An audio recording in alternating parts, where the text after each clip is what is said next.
Yo, yo, yo, yo. What's up, family? Creative Faces. How y'all doing? L up on set from Creative Sound, Creative University. What's good, everybody? What's good, what's good, what's good? CreativeU.art. Visit the site, pick up the course right now. It's available for pre-order. I will be making it go live I'm trying to get it to go live tomorrow. So that means today is the last day to go ahead and grab the course at $25. $25 right now. It's half off. When I release it tomorrow, probably like late on or maybe early Saturday morning or something like that, the price will increase. I'm letting y'all know. Right now, so you guys won't, be looking surprised. Also, join us on Discord. Kreatve.com/Discord. The group is growing. It's more and more people joining, and it's looking pretty good in there. Yeah, I'm very excited to see how far we've come.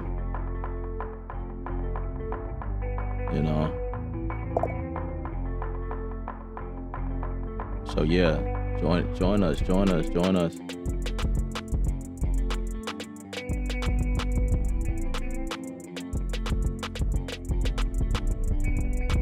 Before we go there,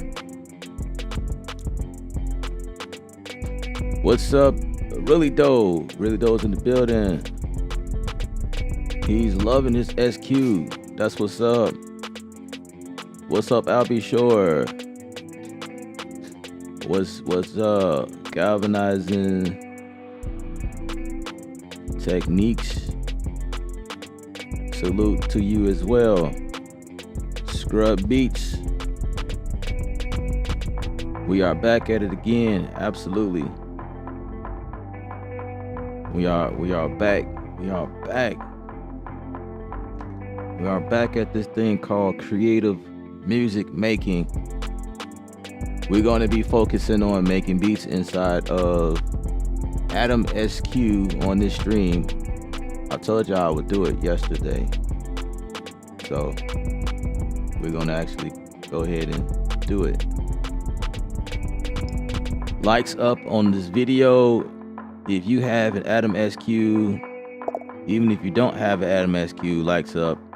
Even if you just dig the vibes and you just came to support, your regular viewers. Sometimes you guys forget to hit the likes up on the video. Just to let you guys know, that actually helps me out when you guys do that. You know what I'm saying? That helps me out. Helps me out a whole lot. Dave, what's up? What up? What's going on? How you feel? Can we get those likes up? I really appreciate that. Really appreciate that.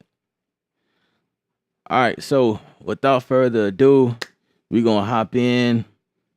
We're going to hop in this thing. And disclaimer, I'm not an Atom SQ expert. I just know enough to navigate around this thing. You know what I mean? I had it long enough to know what's going on. But I still get lost in this thing because I don't use it to make beats only. Like it's not my main course of making beats. Like it's not like all I have. I have this big old $500 keyboard sitting in front of me that can talk to native instruments and DAW integration and stuff like that I use because I'm used to bigger keys. But I do have this thing set to some key control. I do use it. I do use it. But there's some stuff about this thing. And they also make changes too. Like once I learned one thing, they went in and did a firmware update and changed some stuff around, added more features to it, and knocked out some of my presets that I had in here before. So it's like, oh man, really? Did y'all just really do that? So it's almost like learning it all over again when I come in. But it's still kind of fresh, it's still kind of new. Just kind of getting used to trying to see what features work best and stuff that goes wrong. They fix issues, move stuff around. So, I get it. So I don't really dedicate every single move that I do in Studio One to inside of Atom SQ, but it's fun. I like it. I think it's dope. I think it's worth it. That's a question I get a lot. Is it worth it? Yes, this thing is worth it.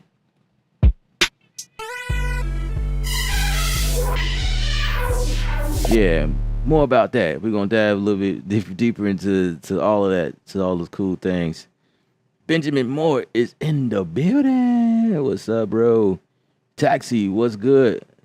Taxi Williams Music. It's in the building. What's happening? Dave, I'm good. I'm good. I'm good, man. I'm alive. I'm still breathing. I'm able to hop on these streams and help people. I'm good. I'm good right now. I'm good right now.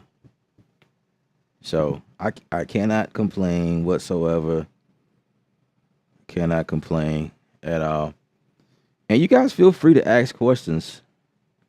Ask questions, I would try my best to keep an eye on the comment section as you guys like talking back and forth. But let's try to come up with some fire. This is about Atom SQ workflow. I don't have the Atom. The Atom is over there. I don't have the first Atom connected or whatever, but you can have both connected. That's a paint brand name. So that's a paint brand name, Benjamin. That's funny you say that because Benjamin Moore is Benjamin Moore. He's the Benjamin Moore. Man, what's up with my locks? They just doing what they want. They just doing what they want right now. Like, man, come on now. Keep it cool, guys. Keep it cool up there. Well, these are my antennas. They trying to like get a signal. That's what's up. All right, let's jump in. Let's jump in. Let's keep those lights coming too. Let's keep those lights coming. All right, so real quick, I'm going to throw up the Atom SQ on screen. Also keep in mind that the camera is kind of set up in a way where there will be movement because the floors here are not that well. Say you wish you had. No, you don't, bro. No, bro. Don't say that. Don't say that. All right. So we're in Impact. And let me see. First, let's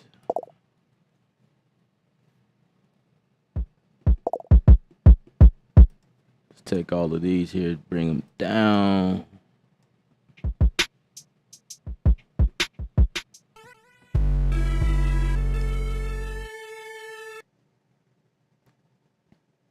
SQ time. Come on. Let's go. Let's make it happen. Yeah, so my camera moves, so just bear with me.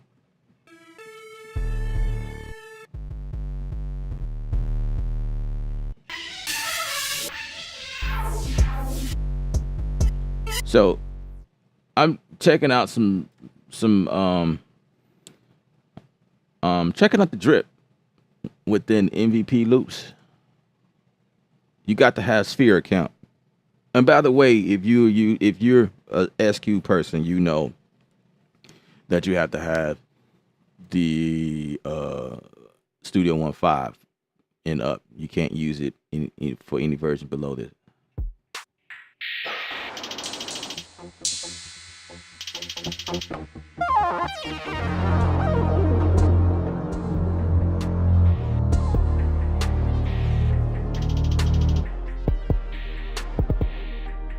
Hey.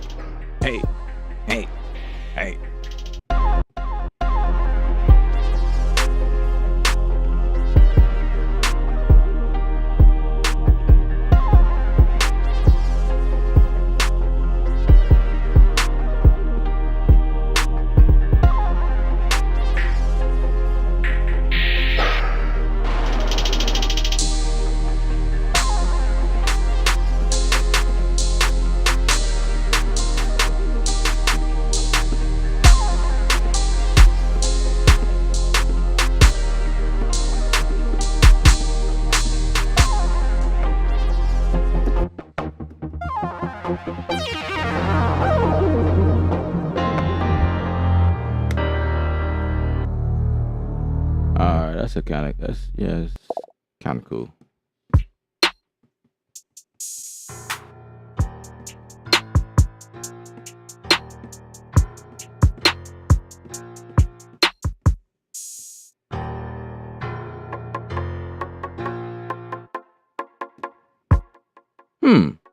I like that.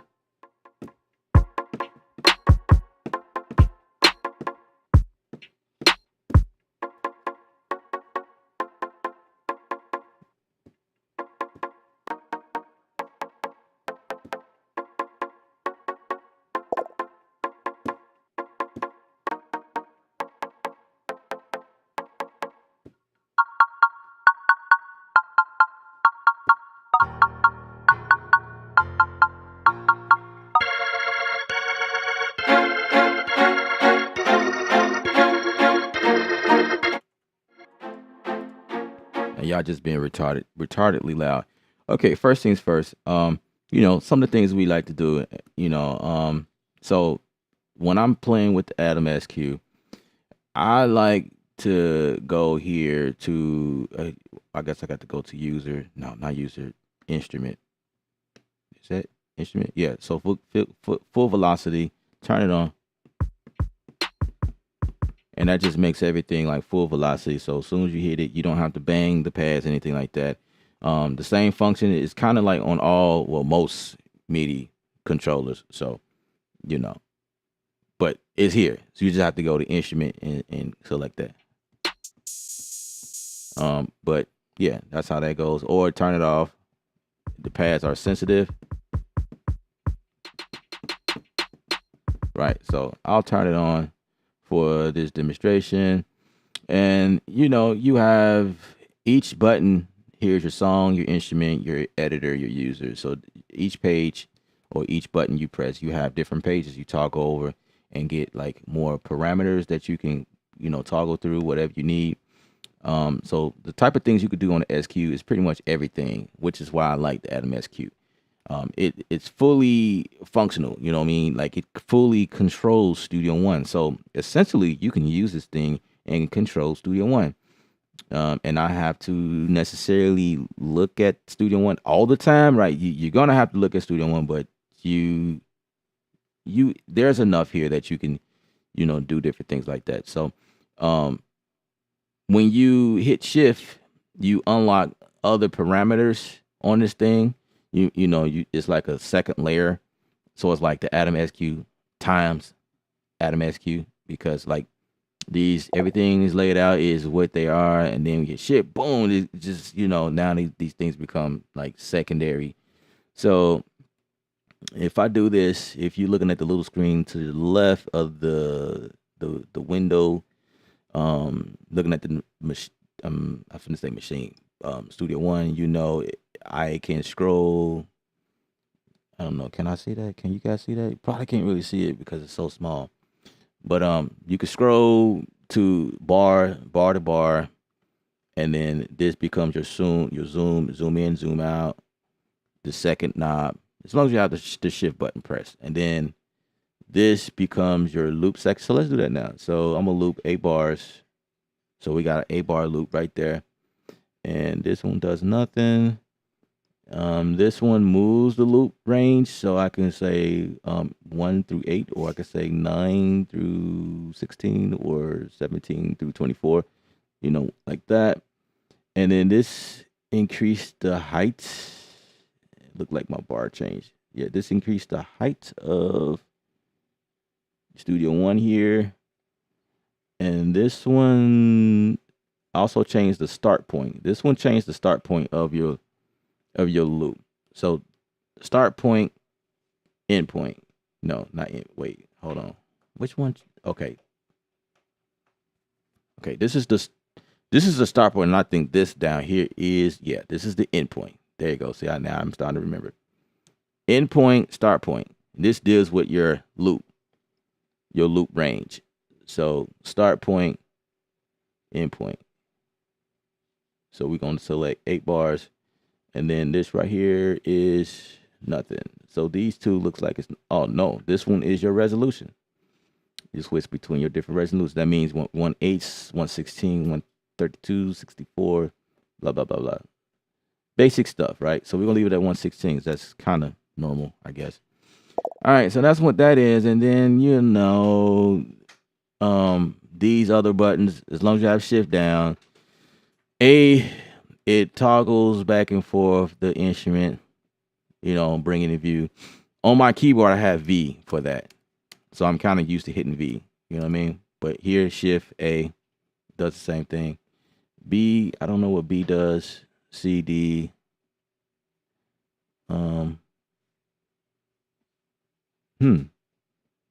Something happened, but I don't know what happened. Something happened. Oh, we got a range. I mean, I don't know. It didn't want to stay. Okay. Anyway, so that becomes something. I don't remember exactly what that is. I'm pressing on it. Okay. I'm not going to worry about that. All right. Looks like it wasn't really anything. Okay. All right. Let's make a beat. Now, the cool thing about this is that it is like when you, okay, let's pull up a pattern. So I got a pattern going right now, right? So if I open the pattern up, we'll get rid of this here. This down here turns into my pattern editor as soon as I hit this editor here. So now, like, here's my kick. So like, I can start inserting notes like this.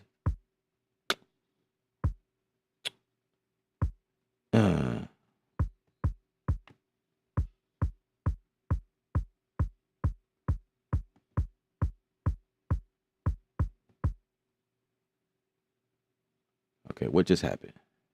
Oh, my loop. Gotta turn my loop on. Turn the loop on. Who turned off the loop? Okay, here we go.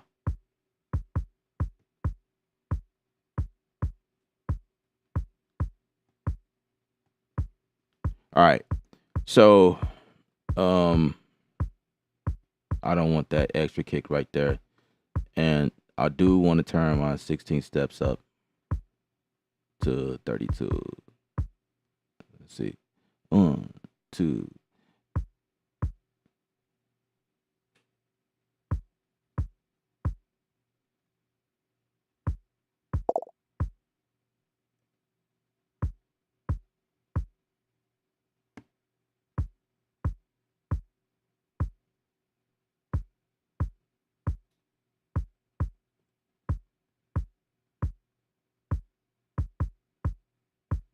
So I'm inserting.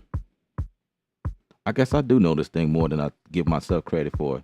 Just got to play with it, I guess.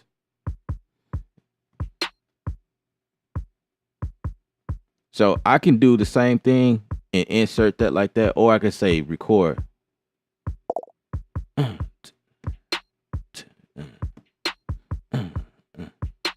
know what I mean? Oh,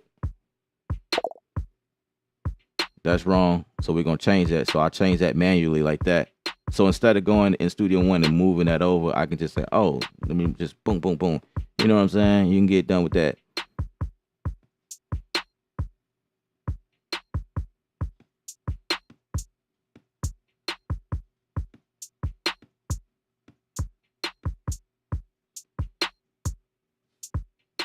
Same thing. Messed up again.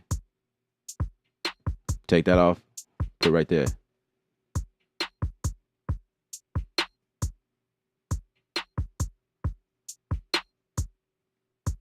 But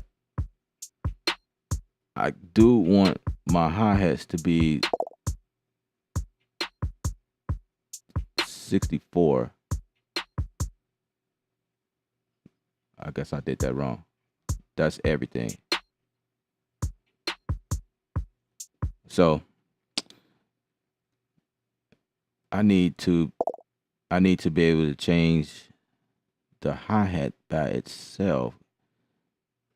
How do I do that? Maybe if I say resolution, let's see, does that? No, that's all of them. That's all of them. That's all of them, yo. That's all of them. Why is that? Is there a way to change them individually?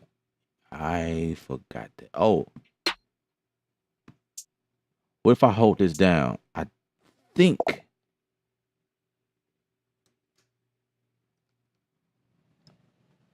Let me see. Nope, that don't work either. I thought you can do that. Nope, nope, nope, nope, nope. It changes them all. Well, so that's one thing you probably have to go in the studio and want to change individually. I think. So I'm looking. I thought I was able to do that individually at some point. But anyway, yeah, so all of your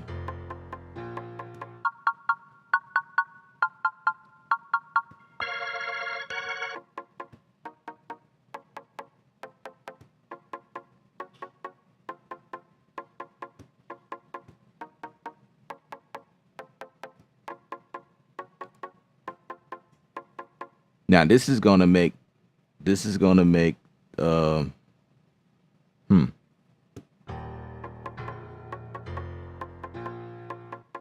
But you can always switch back to pattern.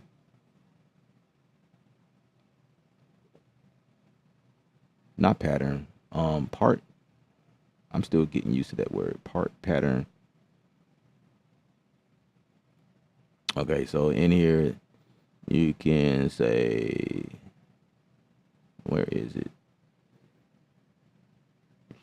Where is it? Go back to editor, convert.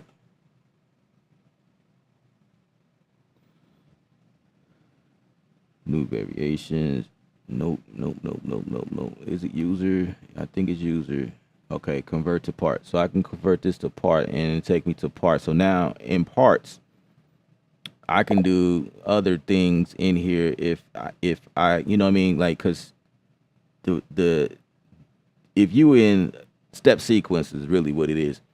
You can create your beat real quick and then you can switch it to parts. So you can go back and forth. Yo, like I thought that's kind of like one of the that's a big deal right there.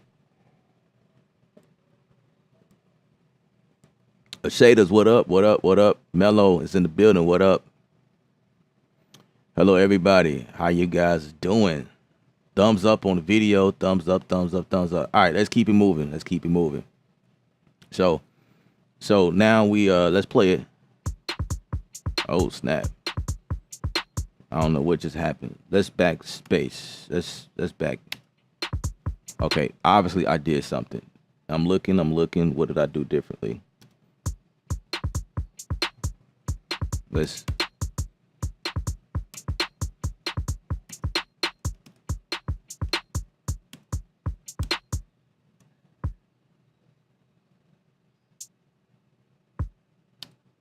Okay, I know what I did because I was moving stuff around and didn't realize. Okay, so we should be at 116. So let's convert that to parts again. Back to normal program schedule. All right. All right, I'm gonna link these two together so we can see everything on the screen, same exact size and whatever. Oh, since we're working with Atom, so we gotta keep it on Atom. I'm just so used to working down here. So I'm gonna hit Shift and what is it? I forget which. Okay, here we go. So this is how we make the scene. Make it okay. I think that's good enough. We can see good from there. All right. So just trying to keep it right here. All right. So we are in part. So now I want to add that extra. All right. So I think it was that.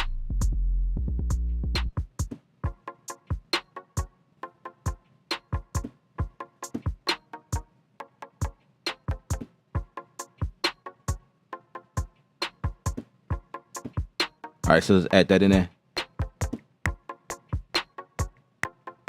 Oh, that's wrong. Undo, shift, undo. Cool. All right. Let's first of all, my metronome. Let's get my count in. Hit my count in, which is what I like to do. Shift. There we go. There we go. There we go. So, 2, 3, 4.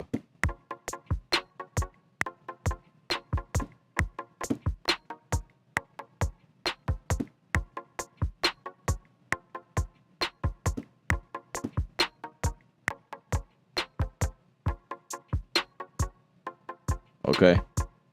Look like things are like out of whack.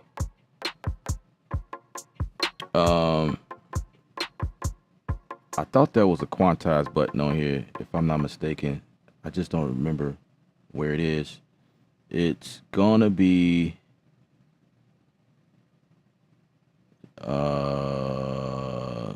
it's coming to me. It's coming to me. It'll come to me after I hit every window, right? Oh yeah, there you go. I remember. There we go. Quantize. Boom, quantize. Right on the thing. Okay. And if I want to, I can go back to pattern, switch back to pattern. Bam. Well, since we only doing like 4 bars. Okay, I'm trying to stay away from here. All right, gotta remember. So you remember we said the end the end point of your loop is here. Oh, hit the wrong button. All right, so we're gonna adjust our end point right there. So now we can go ahead and play it.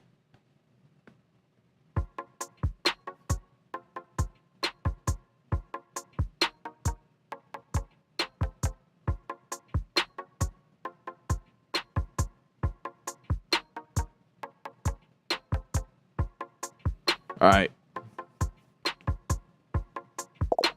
So let's go back here. So if I want to, I can just say,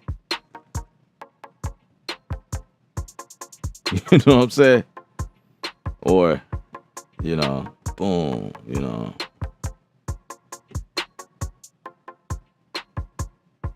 go to the next page like this. I think that's,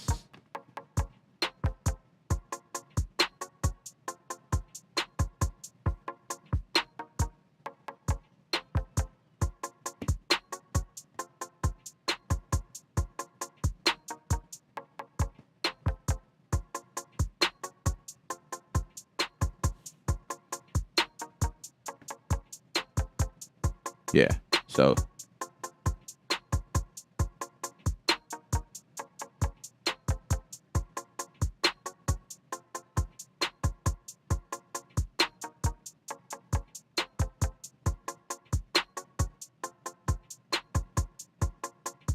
I think when I hit one of them,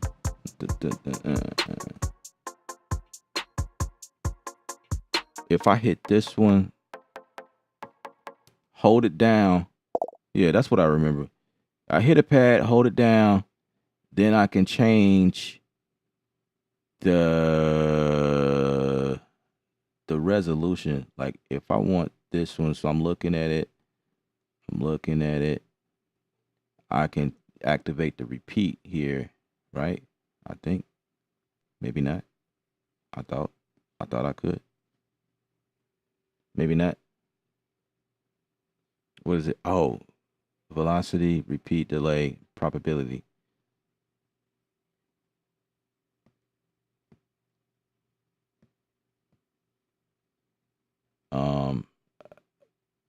What does that mean? What does that mean? I'm trying to remember, like, how do I get to that? 1, 2, 3, 4. So when I hit shift, nope.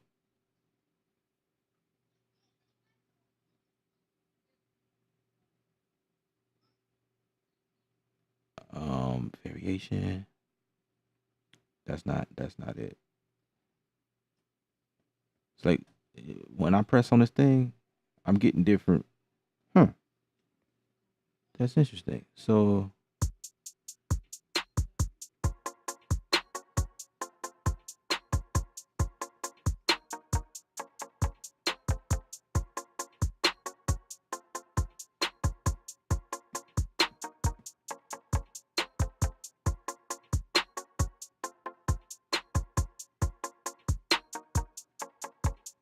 totally forgot how to do that. I totally forgot.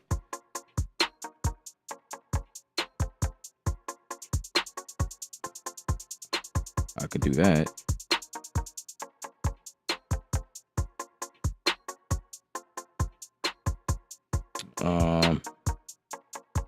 I gotta figure this out because I need to remember.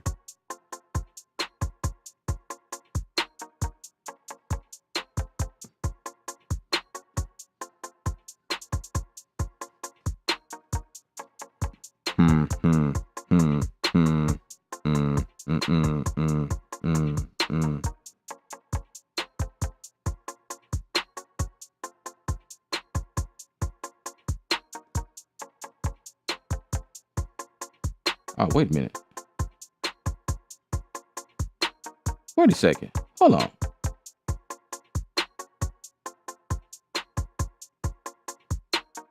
So what is this? Oh, strings. Strings. Okay. Okay. Okay.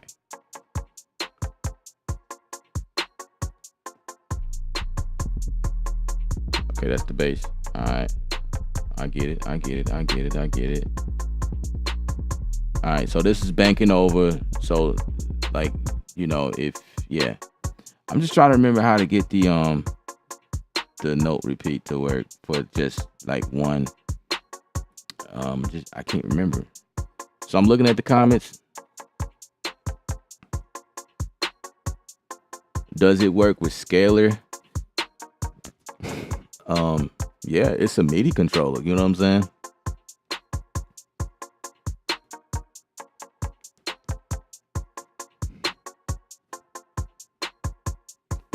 You know, let me address that question real quick. Because it's a MIDI controller. I mean, it works with any instrument. Like, let's throw scalar in there. I mean, I don't know. Maybe because we only working in impact right now, you're like, oh, it just work with impact. No, you know what I mean? It works, no problem. Just like it would with anything.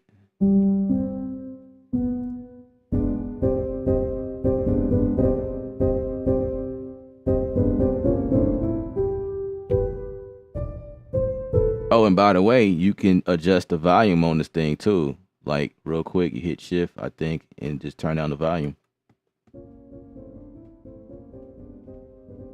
And that's how I use this IO station right here. You know, I just really quick just.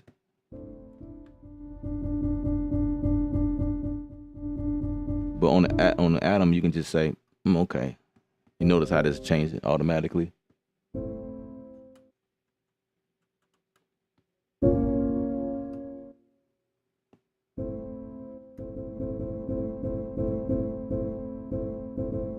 You know what I mean? So, you know, just like any other thing. So, like, as we build this beat, you know, I don't, it is what it is. It is what it is. Transpose. And then, you know, this is your transpose buttons right here. Your octave.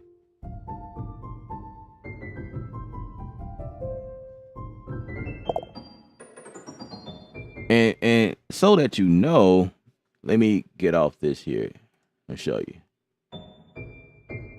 Change to a different piano, a basic.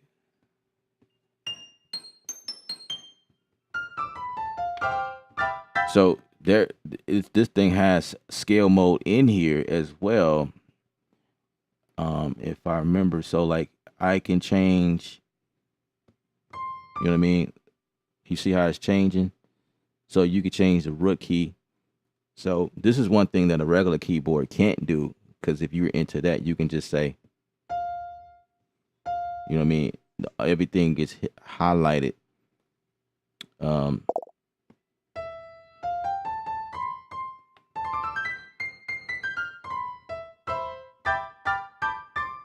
what I mean? Everything is highlighted. So that's changing your root key. You also change the scale, the chromatic scale. So if you learning scales,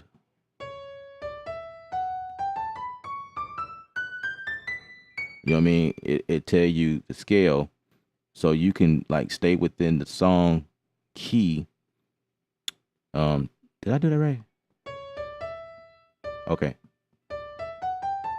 that's the key. The blue is the root note, right?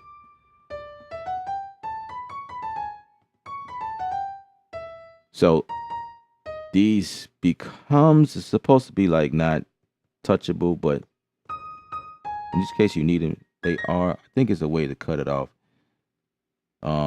Like between that layout continuous.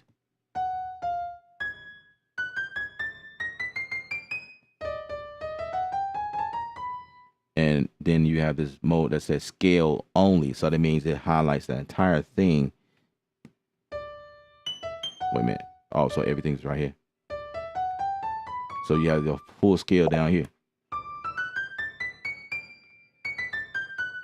And then up here. Yeah, that's annoying. Okay, I could just go octave down. Okay.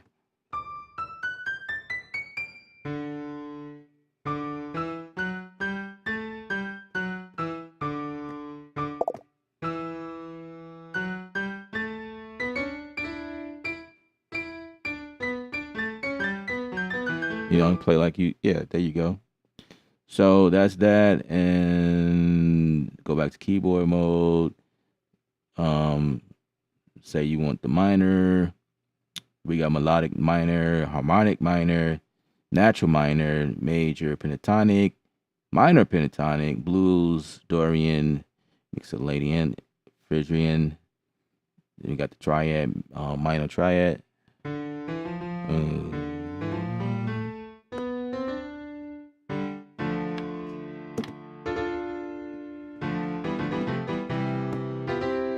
Yeah, check that out. I ain't just learned that. That's, man, years of experience.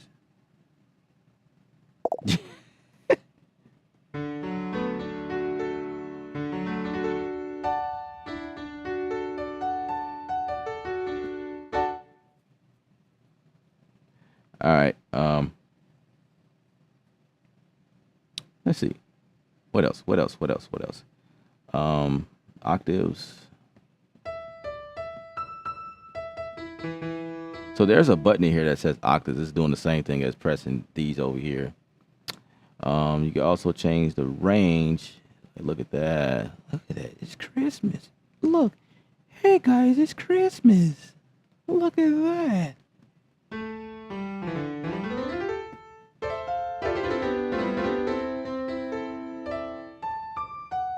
So that part right there can't touch. Well, any MIDI keyboard can't touch this part right here. How we able to do these type of things. So it's like these keys here, it's mapped out. If you think about it, it's mapped out like drums. So you got 16 keys at the top, 16 at the bottom. You know what I'm saying? So you can play them like they drums, but then they can quickly switch into keyboard and have like, you know, it looks, you know, it's set up like a keyboard. And I'm gonna go back here.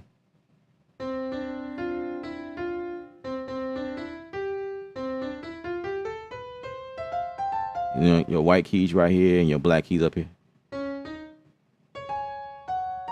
know what I mean? And these becomes inactive because we're in keyboard mode. You know what I'm saying? So it's like it's set up as a key. But when we come back over to the other track, the impact track, then it's like, you know, these different banks turn into your drums. Like for instance, you know what I mean? So there you go. What else can we talk about?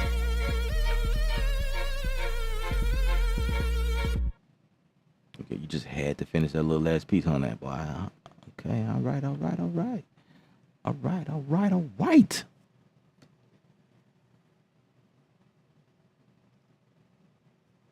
You said I'm sure I'm not an Adam SQ expert.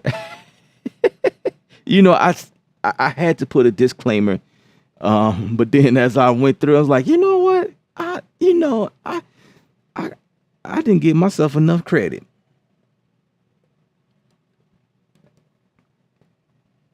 I mean, I know how to get around.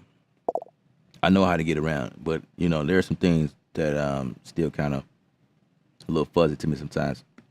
But anyway, you got the user section here that has your use, like you can actually use this thing to store macro presets in here. So your user section, so like right now, like you can add an audio track right now. You can add Melodyne in here. You can remove Melodyne. You can zoom in and zoom out, right? Can we do that? No? Yeah, maybe. Zoom. Oh, so when you hit it, it zoom. Oh, check that out. Look at that. Look at that.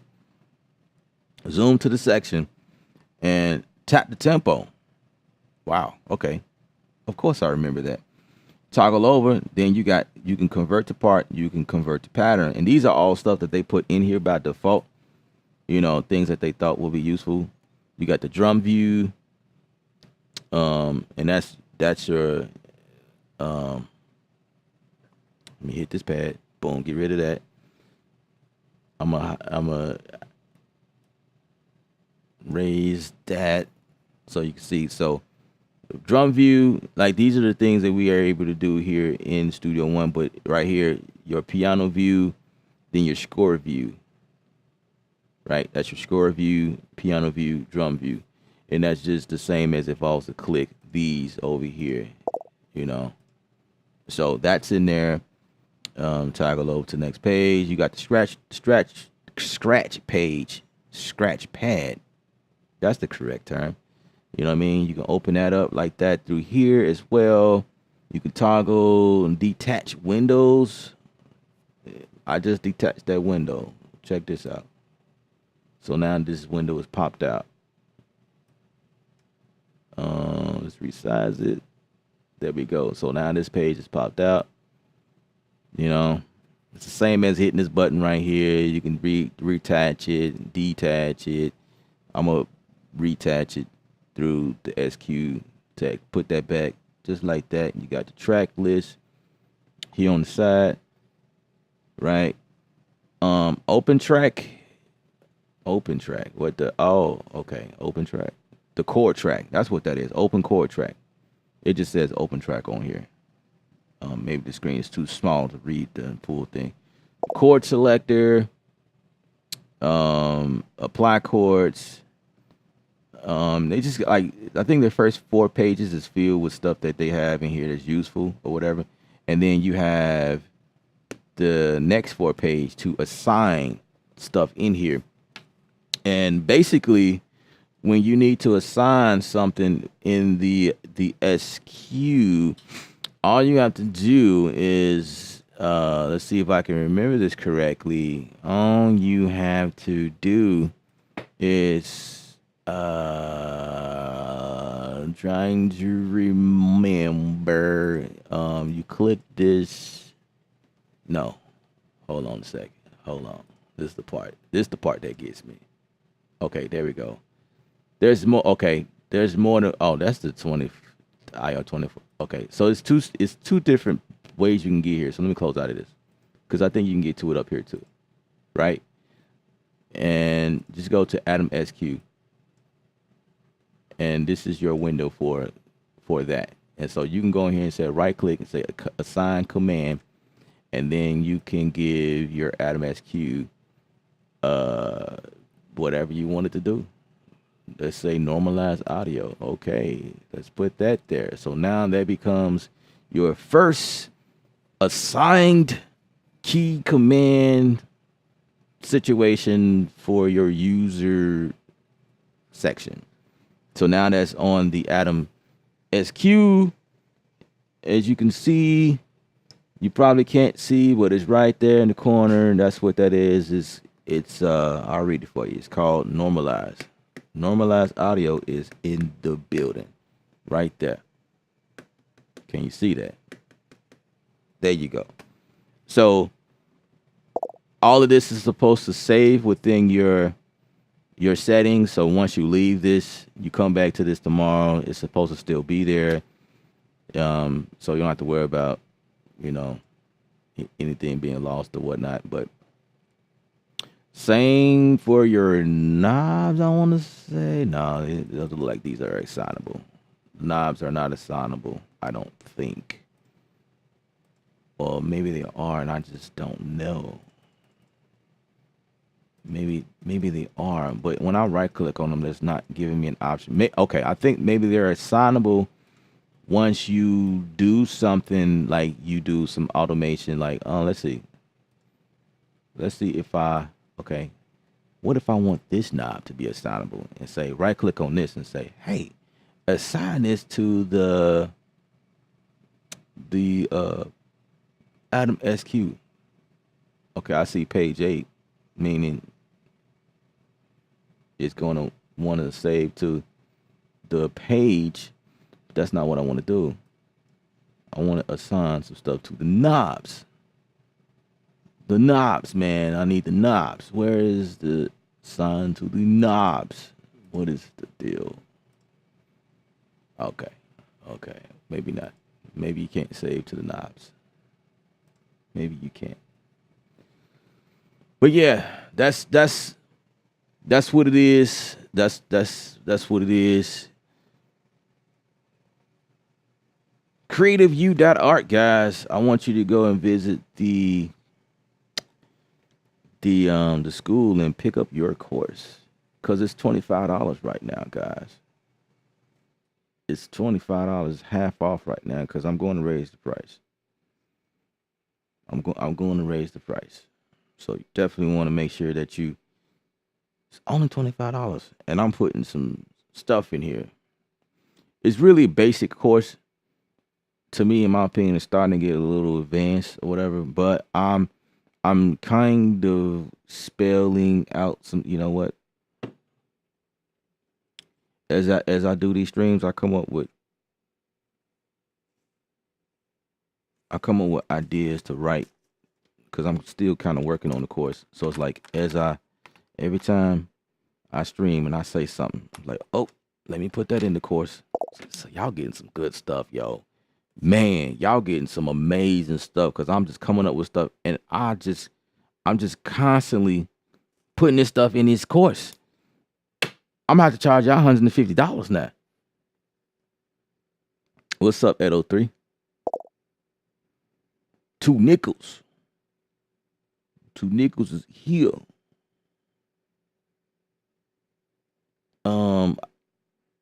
Music Dungeon from Detroit. Welcome. There's a new face. Haven't seen you around here in these parts. How's it going? How's it going? How was it going? So, Birdman, are you still watching? Did that help? You know what I mean? Because I think every time you see somebody work with the Atom SQ, it's always impact. There's always something like that. No one is really using it for like other instruments. It's a regular MIDI device. You know what I mean? It's a regular MIDI device, so it'll work with anything.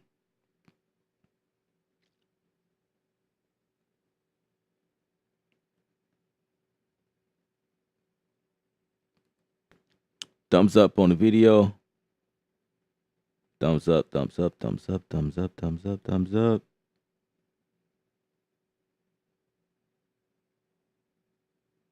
You just got your pre. What are you talking about? What are you talking about, Willis? What are you talking about?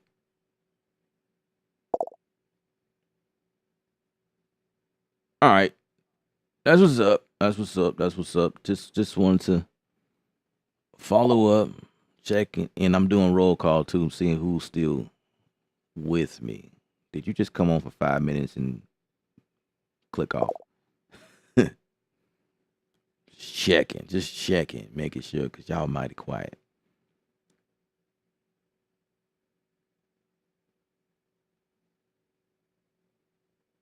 Oh, you just got the SQ. That's what's up. That's what's up.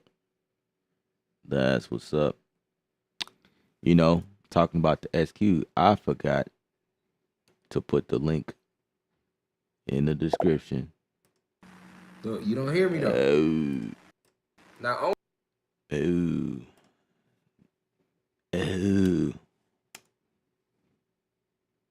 I forgot to put the link in the description in case I have anyone watching and want to go to pick it up based on my dope presentation.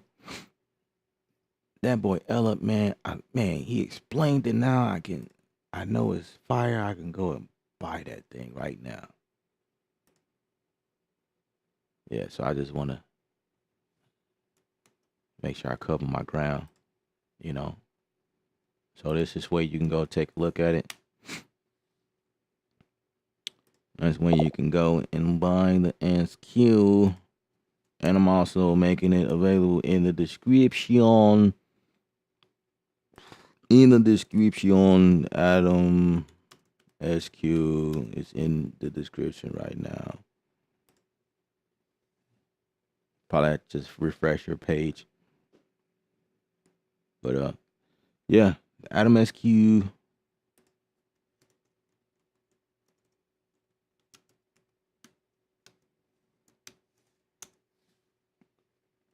Adam SQ.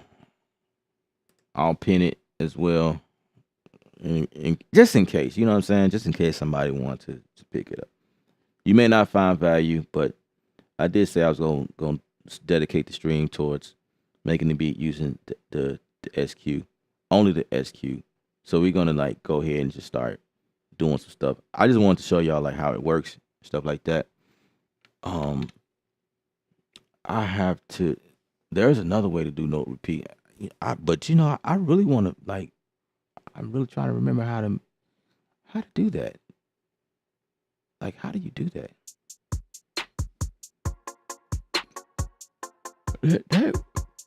That baffles me that I can't remember.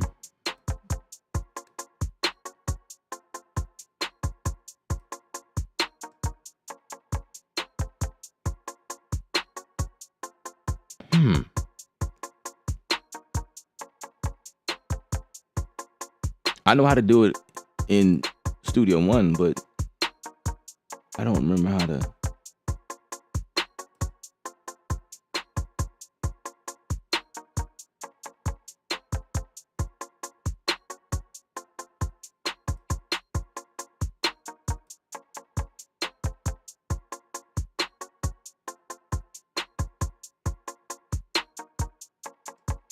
Huh.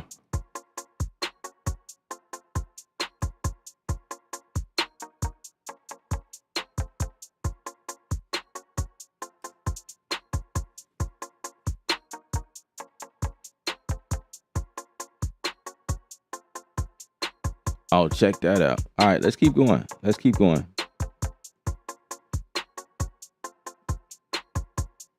All right, we're just gonna vibe.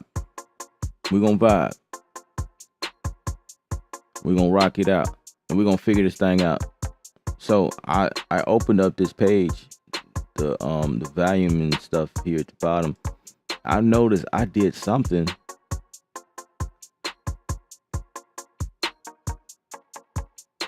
I just don't know what I did.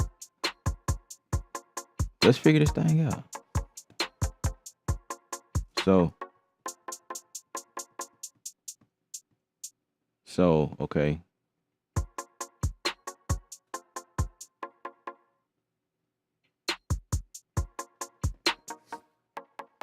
So I know that right here,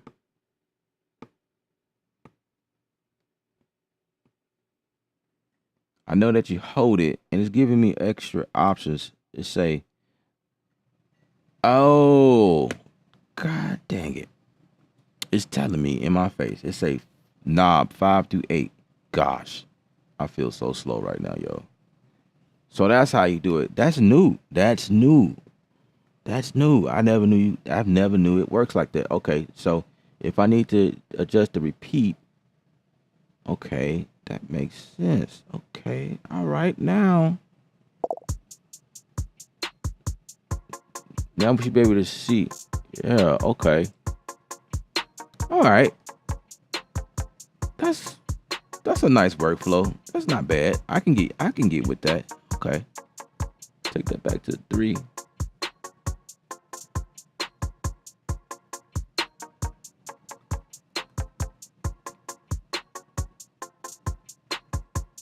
Sit right here. Make this 2.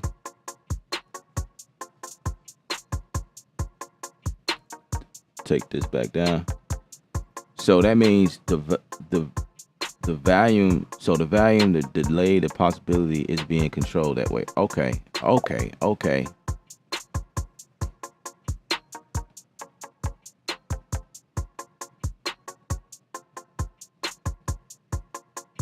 Okay. Okay.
Okay. I'm gonna change this to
so okay.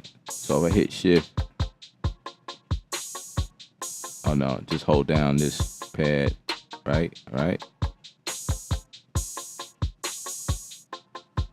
Activate the velocity.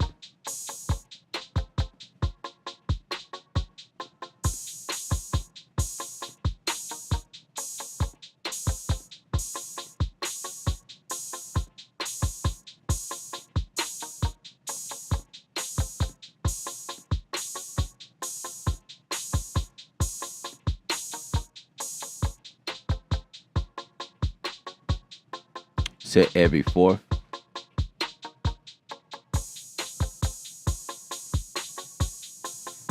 Huh.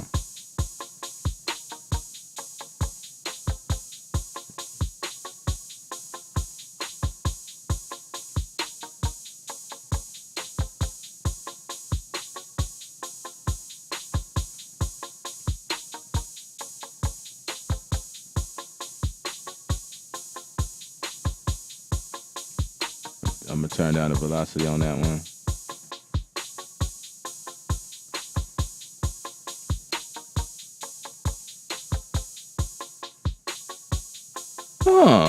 Wait a second. How the heck did I do that?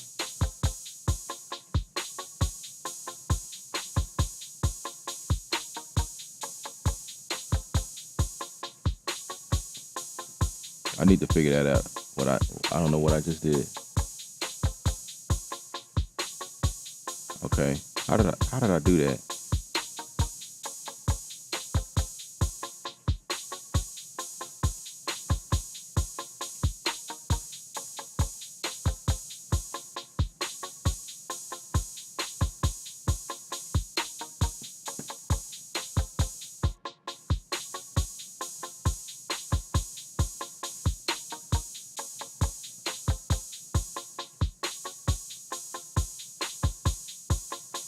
Let's go back to the other page.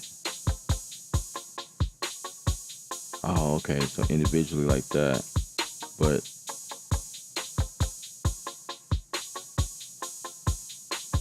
and then this one individually. Then this one.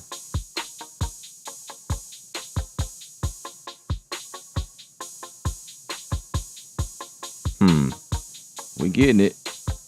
Can I do two at the same time? No, can't do two at the same time.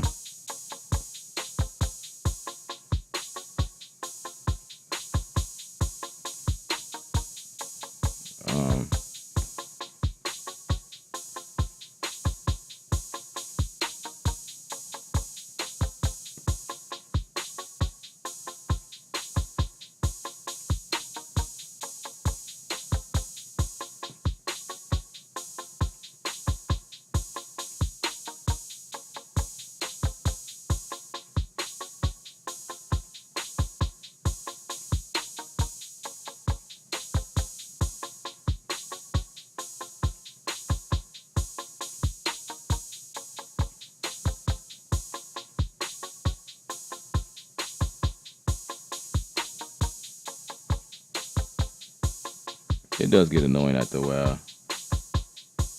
This is faster.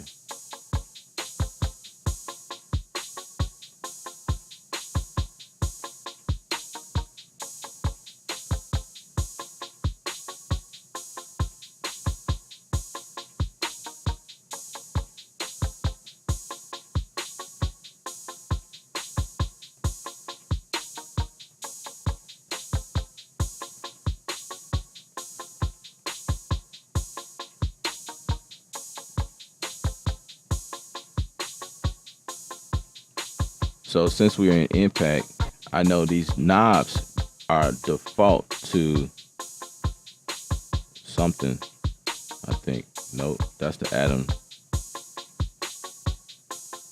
So by themselves, they don't do anything. I thought it was default.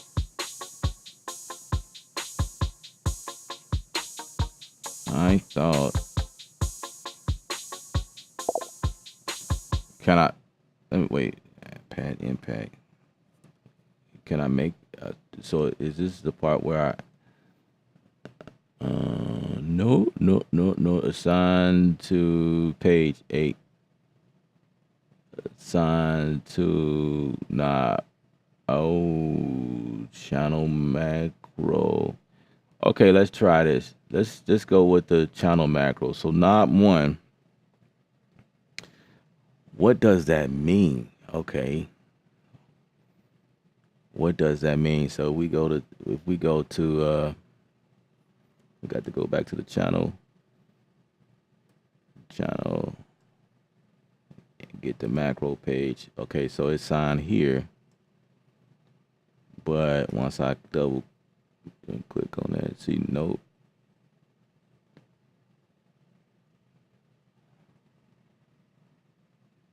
Yup, that don't mean. Okay, so yeah, these knobs are not routable. I wonder why that is. I thought it was. It said it wants to assign to page 8. I don't want to assign to page 8. Edit the knob 1 automation. No, I just want you to route on the SQ. Route on the SQ, man. SQ, SQ, SQ.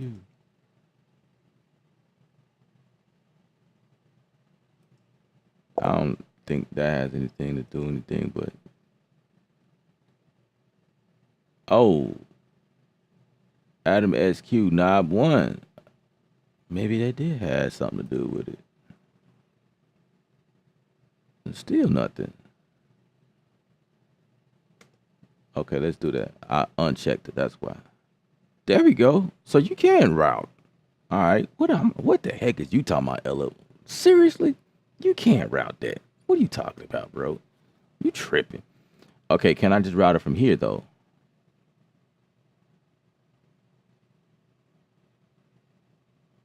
Control macro from...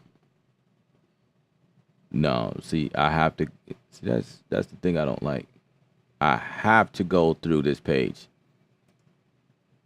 I have to go through this page if I want to change that.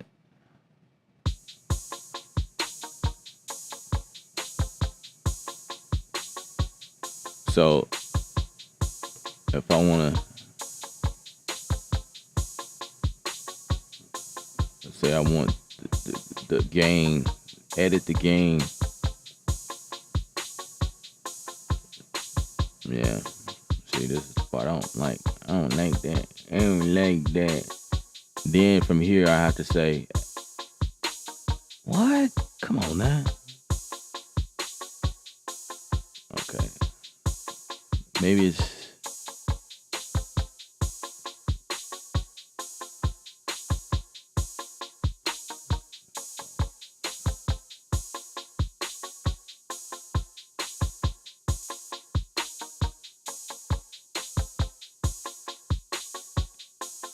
The gain is not being affected.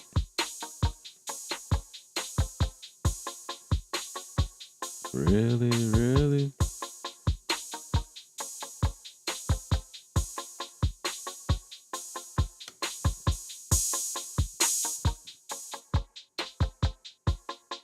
Okay. Oh, wow. So that's how that works. So even if I select this, so it's not a global thing. It's only routed to this pad. That's interesting.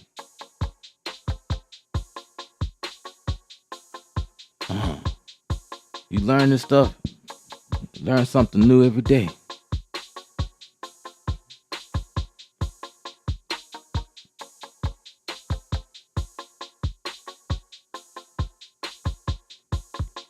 I need to work on this kick here. There we go. That's what I'm talking about right there. I like that.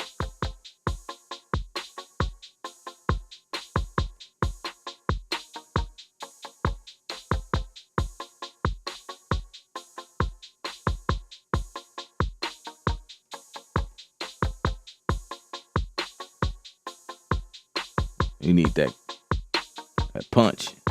We need punchy drums. We too used to machine.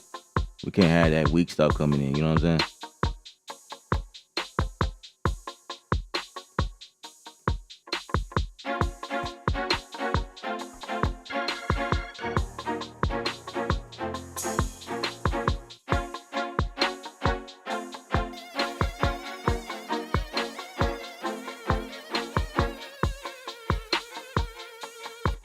All right. We need a bass line. So I'm gonna throw in sample. Yesterday we was working on saving presets, so I'm gonna throw this one in here and go to one of my newly presets if it's still there.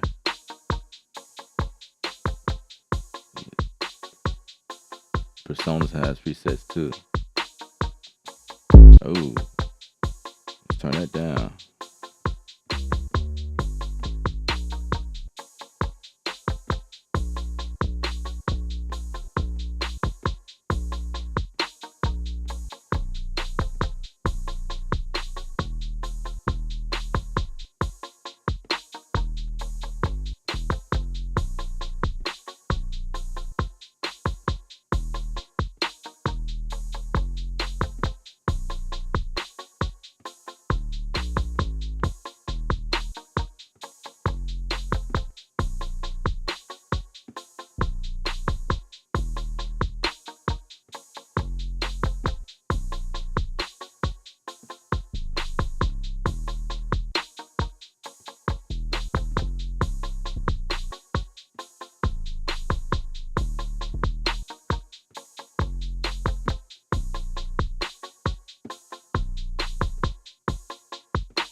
I think I'm gonna do that.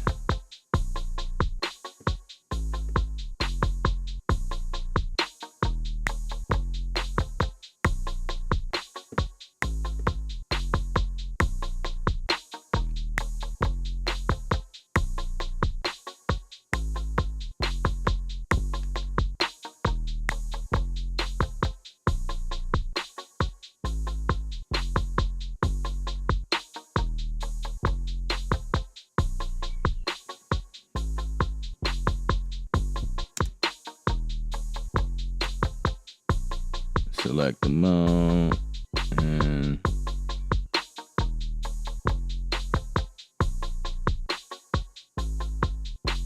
quantize. Let's turn this track up some.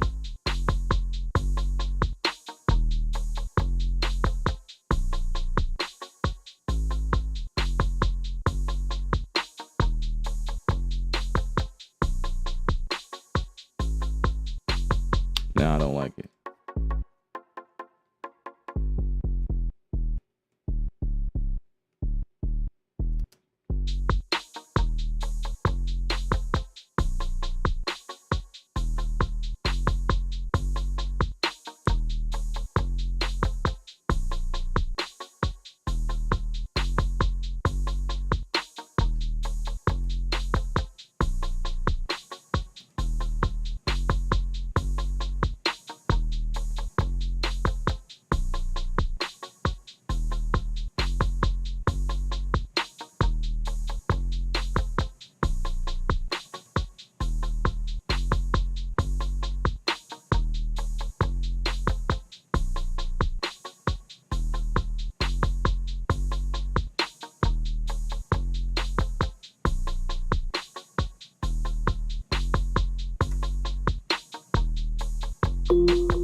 I forgot to show y'all like how to go about like searching for stuff in the browser, because you can also like go for your instruments using this thing. So when you hit I want to say instrument,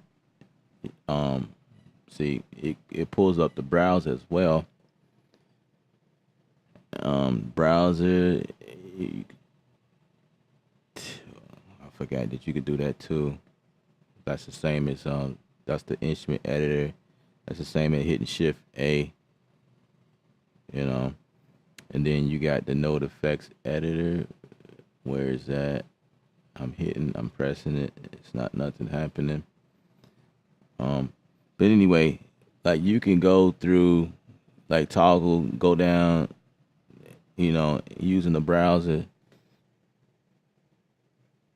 Do like that, and then when you want to open the folder, you just hit this button right here, the right arrow, go down and pick something, and if you want to get out of that folder, just hit the left arrow, close that folder again, keep going, and let's just say I wanted to add this multi in here.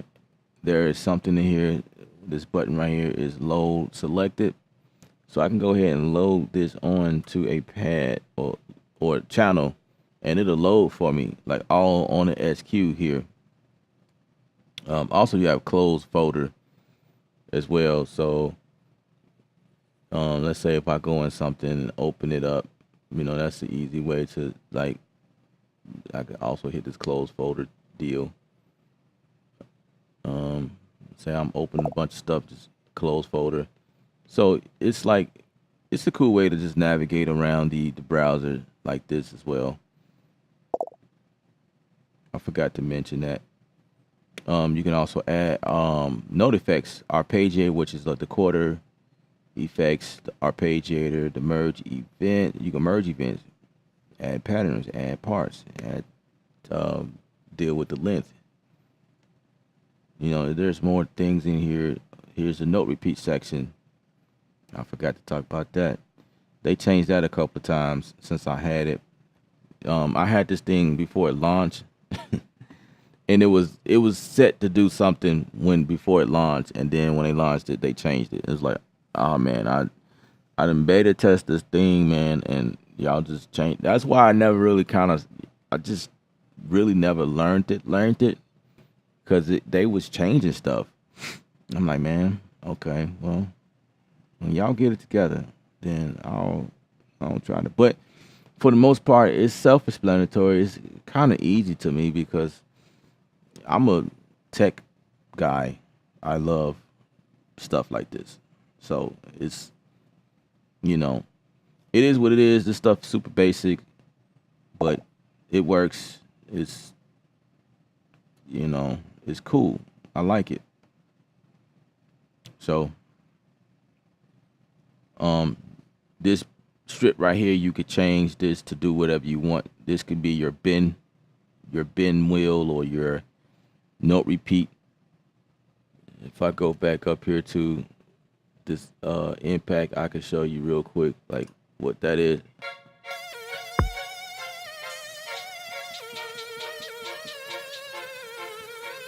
So right here, so I could turn on note repeat.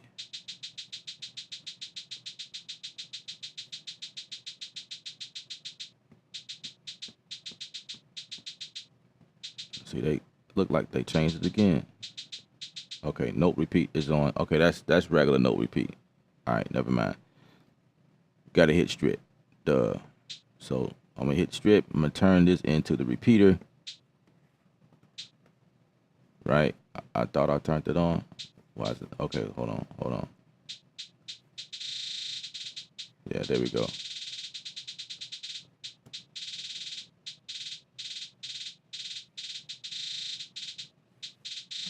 Yeah, so the note repeat has to be on, and then you could change. So what if I change this pitch bend? Then now you can change the pitch.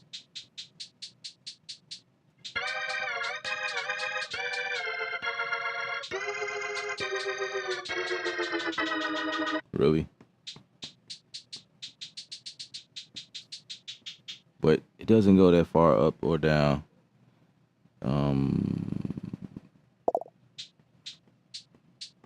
It's like +6. That's what it sounds like.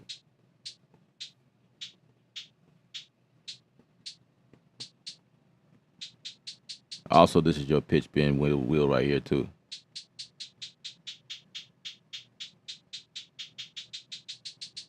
Yeah, yeah. It's, I kind of remember and I kind of don't. It's just it's like it comes when I work with it. It comes back to me. Like if I had just this to work from, then I can create a full beat using it. But I just prefer not to because I'm so used to the bigger keys. But yeah, I mean this thing is solid though. I like it.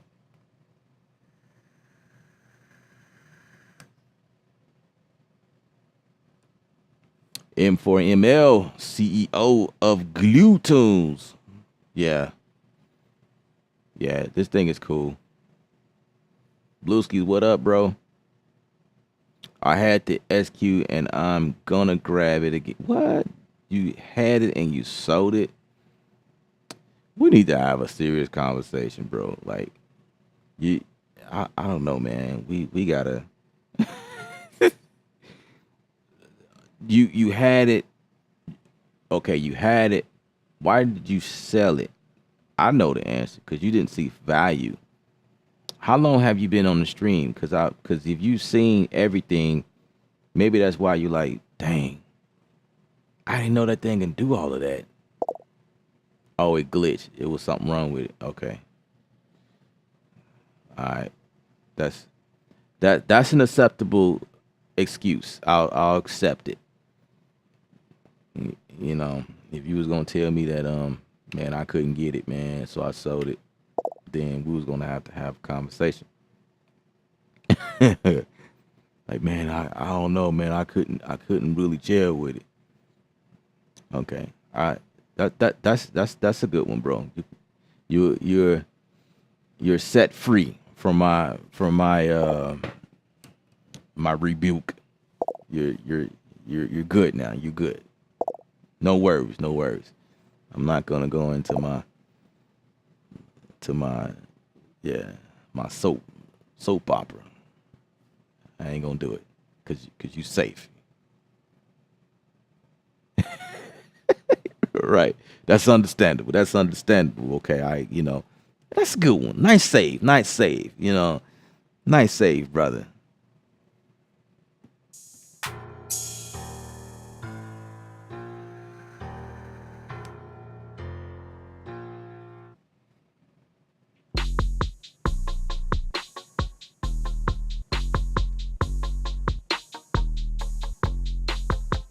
I'm not in love with the bass line.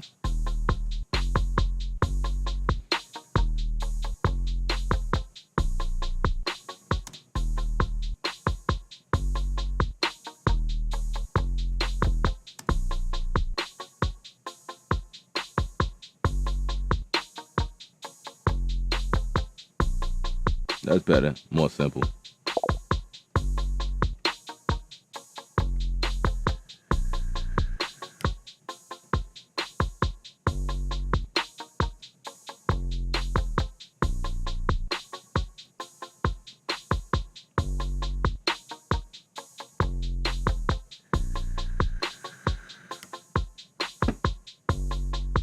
All right. What else can this thing do? It does a lot of things that I'm not saying because it's like self-explanatory. Like it's got pressure sensitive. You know.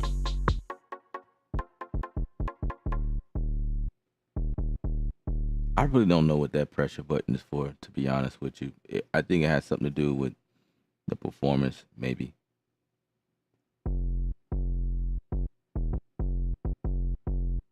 And then there's a gate. Like it's not doing nothing for me right at this moment because it's probably this section probably depends on like exactly what you're doing and different sounds. If it affects different things. But yeah, we went through this section already. Close folders, yeah, we went through that. When you hit setup, you can change the LED, the brightness of it. You can make it dim. Customize this thing to how you like it. You can also change the BPM straight from here. Oh no, never mind. It says BPM. That's the clock. I guess if we had it set up that way, we can do that. The screen, you also change the brightness of the screen and stuff like that. You could turn it all the way. You still can see it a little bit. But yeah, that's cool. We can leave it like that. Then you got head threshold, hard velocity. You can change like the how hard or you can change. Okay. Let's leave it like that. The velocity of your pad. Yeah, this just tells you more about. Ooh, I don't want to do that. Don't want to reset. Don't do that.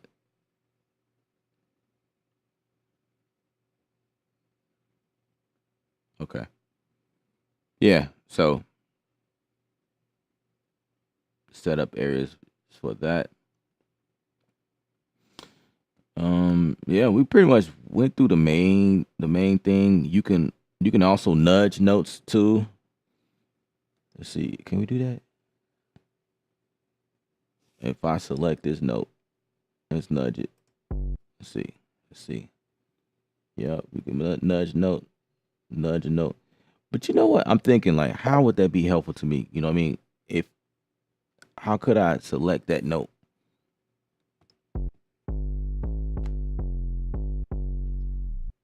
I have to actually click on the screen and nudge it. But if I got to click on it, that means I would just nudge it from the screen. You know what I'm saying?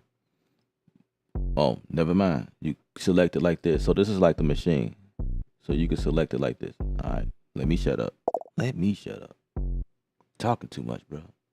Talking too fast. All right, so select note like that. Also hit transpose, and you can go up and down. You know. Then you can also adjust the velocity, bring it down, up. I wonder what increments that is. Yeah, what increment is that? Look like it's 10%. See, 1, 2, 3, 4, 5. Wait a minute. 1, 2, 3, 4, 5, 6, 7, 8, 9, 10. Yeah. Increments of 10%. So there's 10%, 20, 30, 40, 50. That's what it looks like to me. Wait. The thing is on the screen. Okay, it is affected by the value of the length. I'm guessing because now on the screen I can see it says 52. So if what if I did that? Make it the whole bar. Let's see. Now let's see. Oh, still. So it has nothing to do with the length. Oh, never mind. Still, that's the percentage. Because I was right. It's just 127. 127 is 100 in theory. If you think about it, 127 is 100%. 10%, 20%, 30%. Right? That makes sense. All right. I'm just being difficult right now. Never mind me. Never mind. Never mind. Okay. Repeat to part in. How does that work? Oh, so that's like duplicating. Okay, let's undo that. So you can duplicate this thing. You can explode to tracks. That's one of my faves. Explode to tracks mean, okay, that used to be a user preset for me. You can extend to part, which means it makes the long note all the way to the end, right? I do that sometimes. There's actually a macro for that. You can also split at grid. So if I split a grid, which is also another way to do this like note repeat type stuff. So that's what I just did. I split the grid. I wonder how the stuff looks on this small screen. Y'all probably can't even see that. The screen is so small. But you see in the atom as you can see the screen is doing something, right? So let's undo that. It's doing something on screen. All right. Splitting that grid will be whatever the resolution is. You could change the can you change the resolution from here?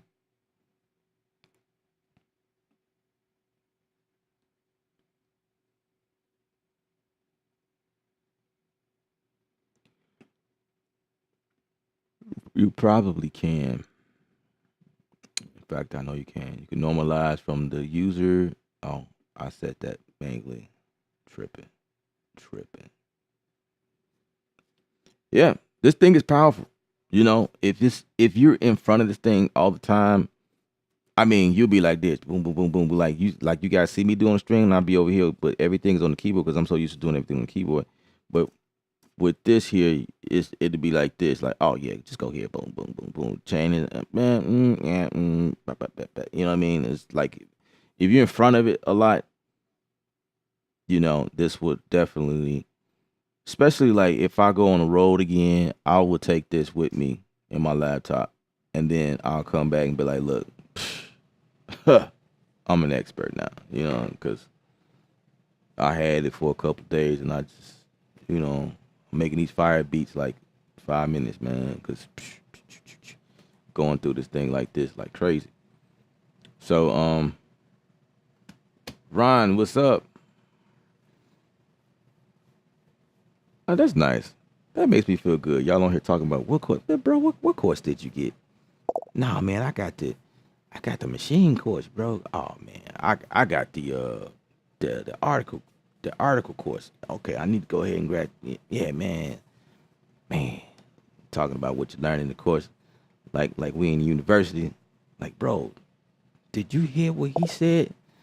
Actually, that conversation is is in the Discord. It's crazy. I appreciate it. Never thought I'll see the day. Hey man, what course you get, bro?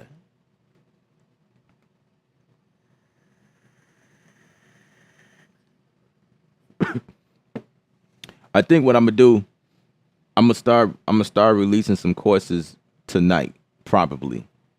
You know what I mean? I'm gonna just start dropping them slowly in there, just to, you know what I mean, just kind of get y'all faith, give y'all something to do. You know what I mean? I think that's what I'm gonna do. I'm gonna just start dropping them one by one.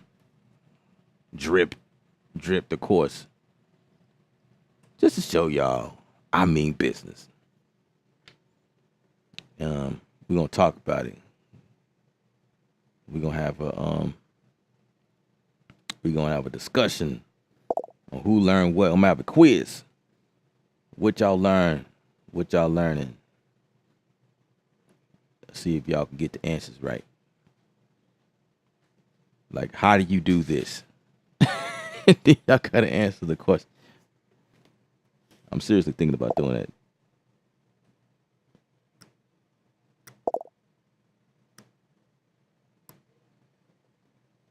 Now, I'll be sure now. Now, if you're gonna market the university, you gotta spell it right now, brother. You gotta spell it right there, that boy. It's I know it's funky.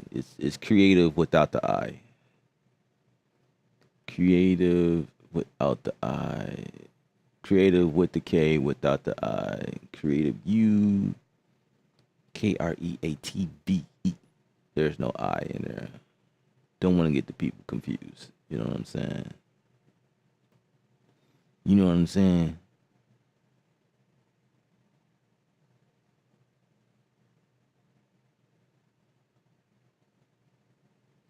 I'm saying, bro. Facts.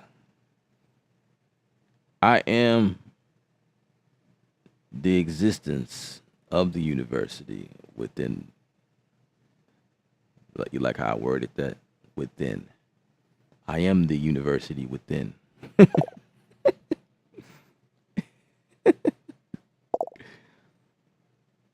gonna throw it up here on the screen. Creativeu.art.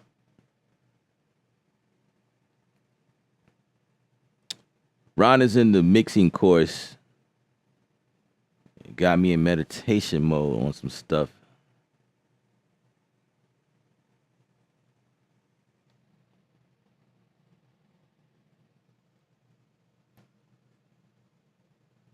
It just makes my heart feel it's warm inside. I appreciate it. All warm inside. All fuzzy feeling. Yeah, it's always a wonderful thing, being able to help people, share my techniques with people, and people are able to gain from it. And on top of that, you know, I to learn this stuff, industry stuff. Do y'all know how much this stuff costs? Some of the courses that be online, y'all, you know, it be ridiculous sometimes with these prices, man. But you know, it's like name brand. You know, if it's coming from, if the technique is coming from someone who mixed Jay-Z projects and Prince personal engineer, or somebody who mixed down like a Quincy Jones or something, like if it's coming from somebody like that, it's name brand stuff. You know, of course, those guys got extravagant ways of doing stuff, and they probably got like these processes that they do, and of course, it's gonna be different from mine. But at the end of the day, it's almost the same, kind of. It's just different people have different methods. I've learned that a long time ago. Different people have different methods, but you know, it all boils down to the same result, making it sound good.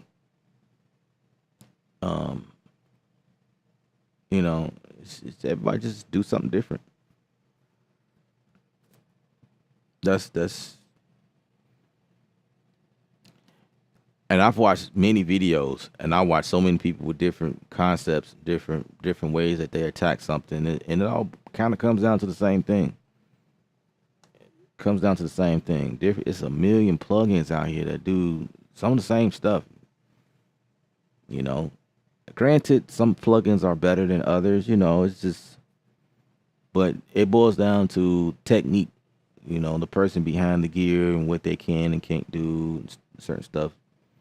You could definitely do a lot of this stuff using just stock stuff, but you know, there is limitations. Now, I will say that there is limitations using like say like um compressor EQ.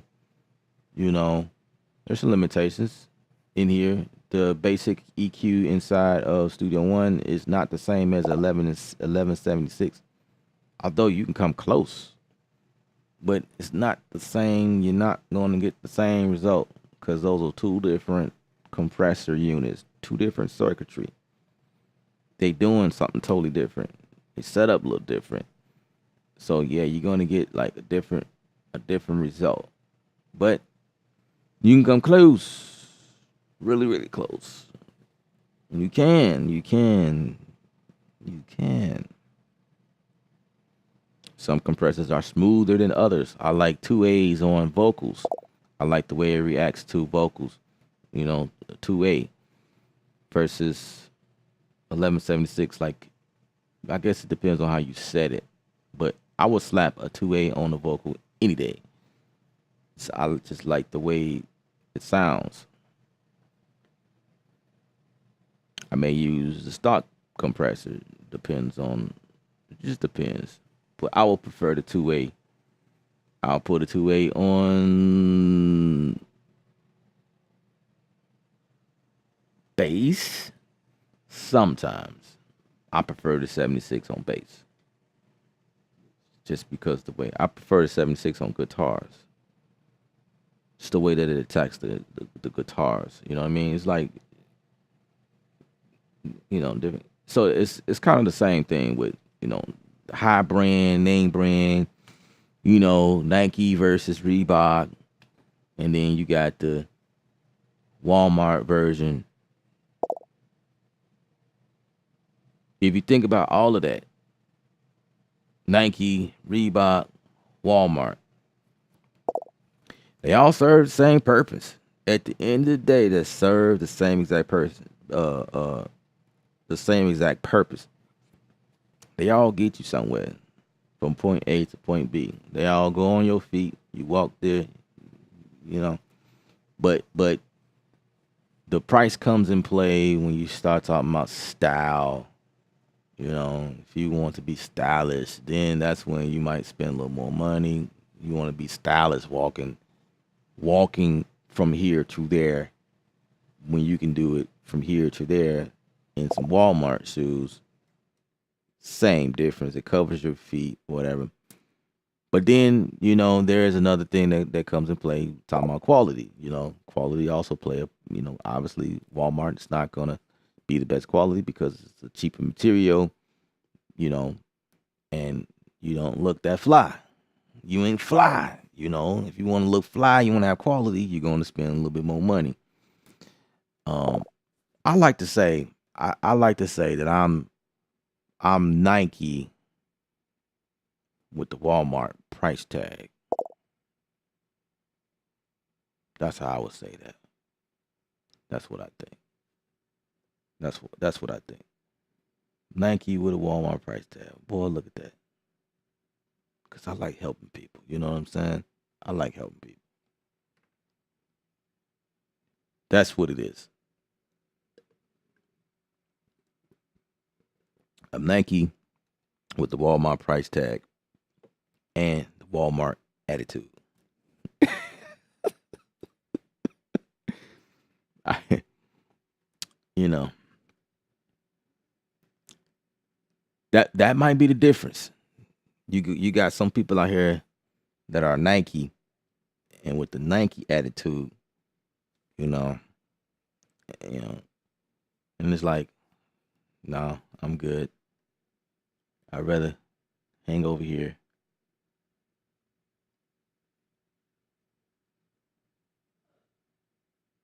So, what plugin do you think works best to have distortion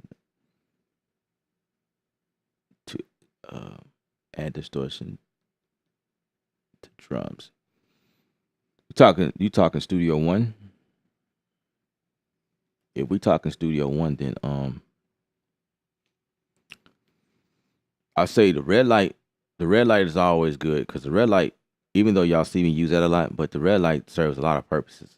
Like I go to the phone, the telephone preset, but the red light is actually a distortion plugin. So the red light is good for distortion. But then sometimes I use dirt. Is it dirt? Native Instrument Dirt. That's a distortion plugin as well. I think it's Dirt. Yeah, Native Instrument Dirt. I don't use that on drums. But see here inside of Studio One, if I'm in Impact, 2 nickels, I appreciate that, man. See, inside of Studio One, if you dealing with the Impact, you can turn on this drive on the drums. You see how I got the drums to sound like this? Let me show you. Let's listen to this.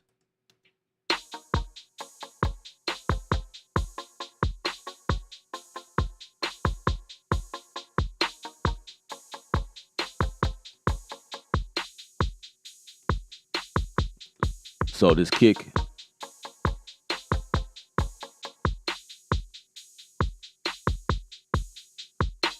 Oh, okay. We'll turn this filter off.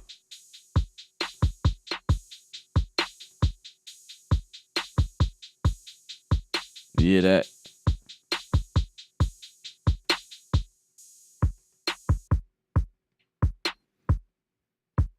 So to me, that sounds a little weak or whatever, but I turn this filter back on because,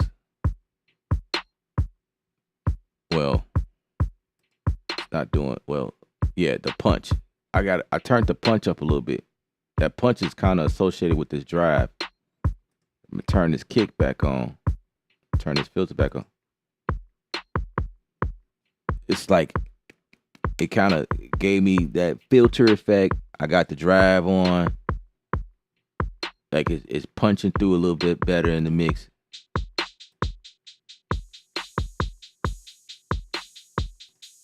Sounds a lot better to me. It's like, so sometimes you can use the drive in here. Also inside here, the bass. I'm gonna turn off this filter. You hear that? I'm gonna turn it up some so you can hear it.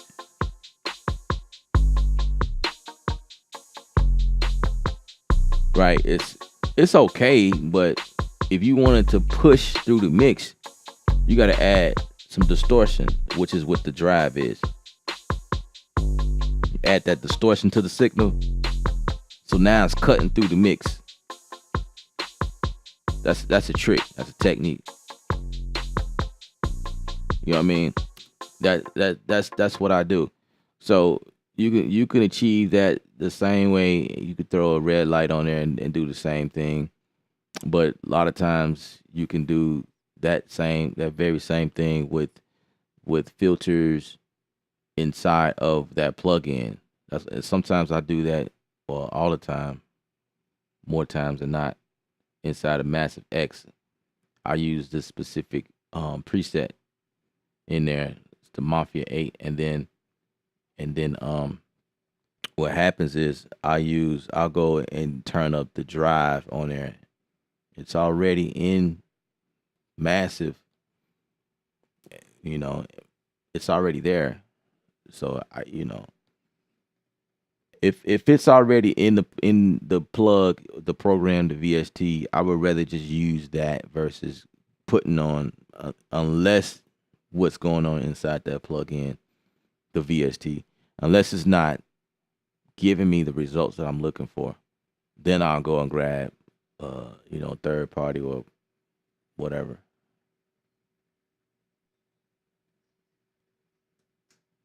God's poetry, what up?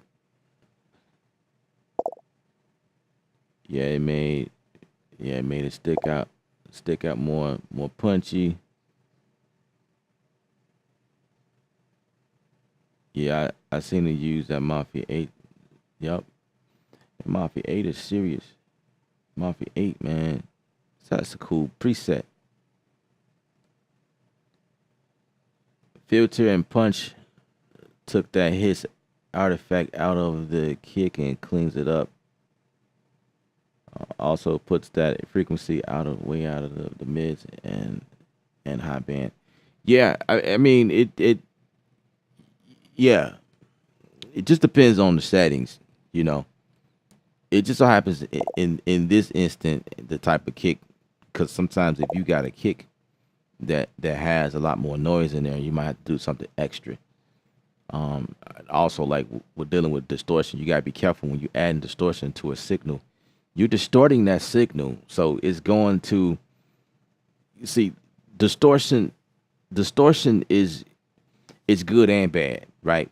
It's almost like when we're dealing with health, right? Fat is bad theoretically. You know what I mean? Fat. When you say fat, putting on that fat. You know what I mean? The fat that comes in food, like the greasy part of it. But there's this thing that's called good fat, and then you got bad fat. You know what I'm saying? The good fat is the fat that you need that comes with nutrition that helps, nourish your body. And then you got the bad fat that actually sits there and it's not good for your gut. It's, things that slows you down and it makes things not great, right? So theoretically, distortion is bad. Like when you think distortion, y'all like, oh man, you can't, people that actually like, for instance, when you record vocals, if you record vocals and they distort it because the input signal coming in is too hot, you're gonna distort, or anything that matters. Recording drums, whatever. It's just the signal's too hot, so it's gonna distort the signal. That's bad distortion. But when you add distortion to a signal to give it character, for mixing purposes, and that's the good distortion, because at that point you can control. But yeah, you can put too much distortion on something where it just another one is putting distortion on guitars. Like that's good distortion, because guitar, dirty up the guitar, put some distortion on it, make it like stream, and it cuts through the mix a lot better instead of it being like a clean signal. There's times where you want distortion in there. Lo-fi, there's a lot of distortion in there. Lo-fi music, there's distortion in there. It might not be a lot of it. It's just sometimes just enough to kind of dirty the signal, give it that, that little dirt. You gotta distort the signal a little bit. Good distortion. DJ Steets. is in the building. What's happening? What's happening? Hey, DJ, did you visit the site? Check me out. Y'all gotta check me out. Guys, Poetry, did you check me out? Check out the site, creativeview.art. You know, did y'all check that out? Go over there, see what's going on. You know, I appreciate it. You know what I'm saying? I got a course right now that's in the oven right now. I'm cooking. It's brewing. It's baking. It's hot right now.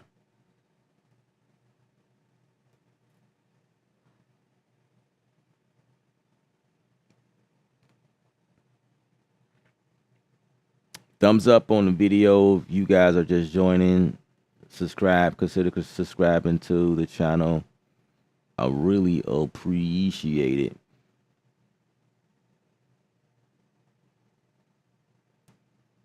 All right, let's get back to it. Let's get back to this beat. I've been so busy telling y'all how SQ works.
I'm just adding some stuff from the kits, but I'm trying to be creative as well, like do my own thing.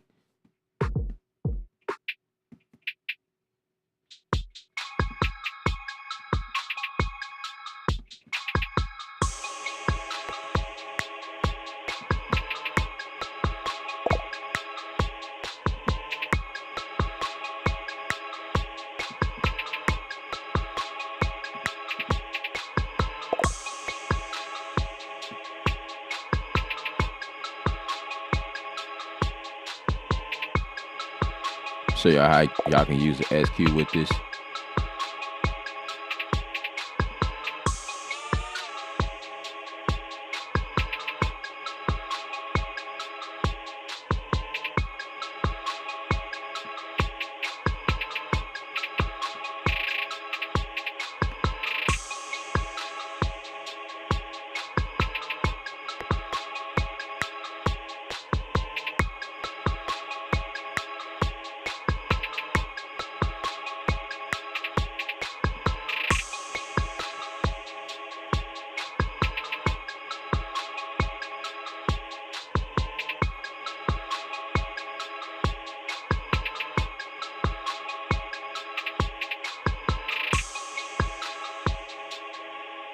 What is that note?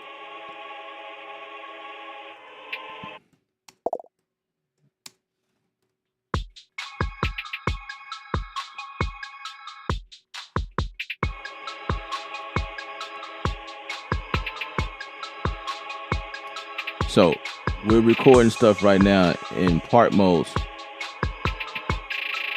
Let me take that off.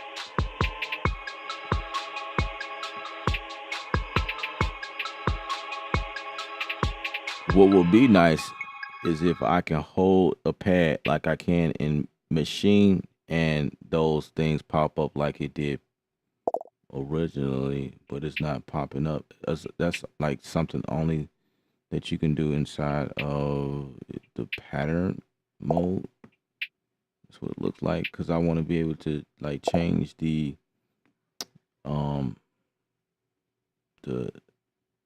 volume. So I guess I have to do it like this.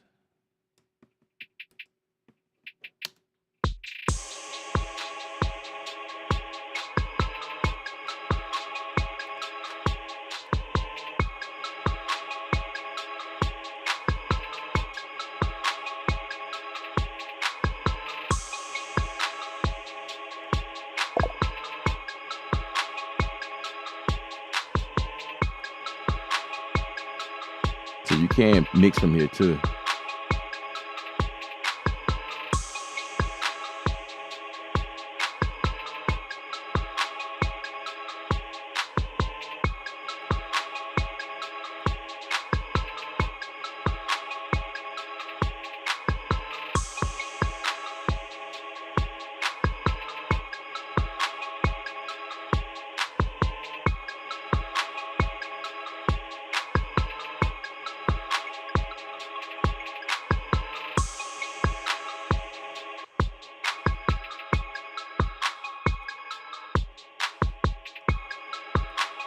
Turn the filter on that one.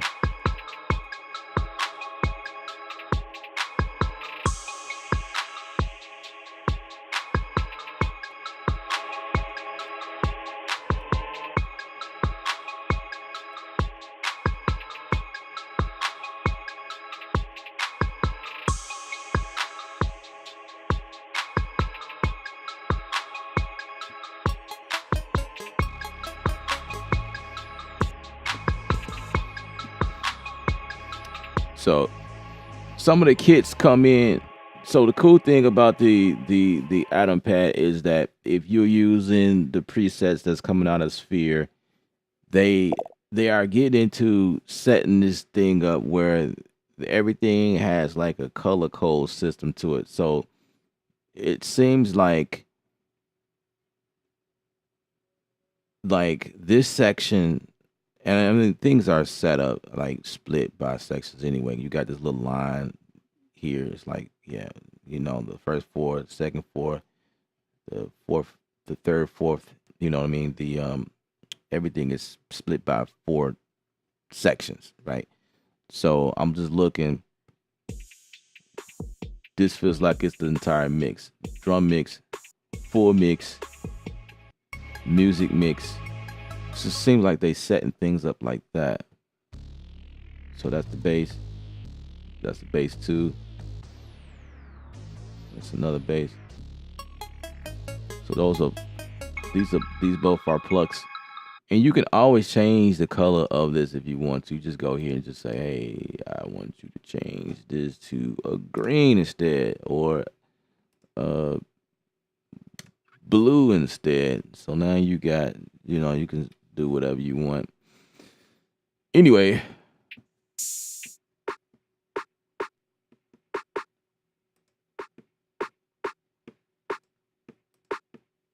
kind of want to change.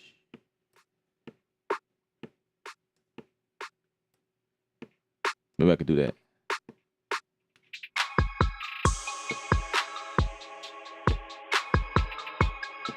That's dope.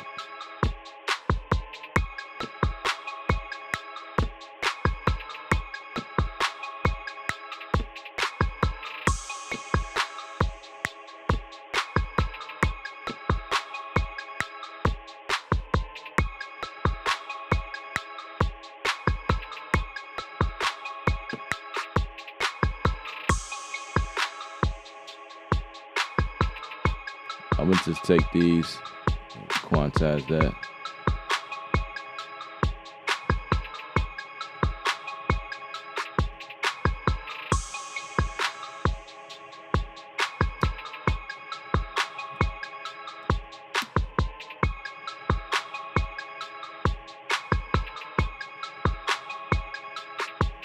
And the whole time I'm thinking about the mix, which is the reason why I am messing with this gain knob.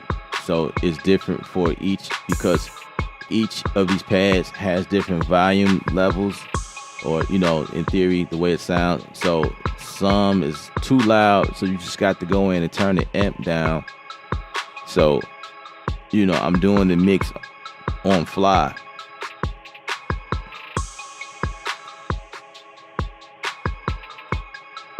Need a little more. And I might feel like this needs to be, add some punch to it. Yeah.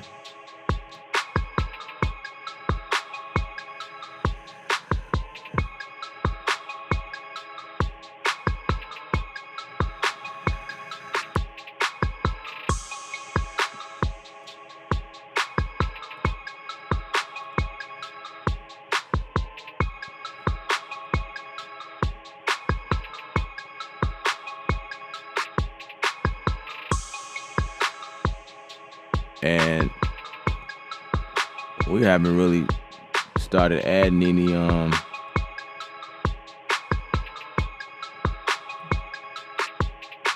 anything extra.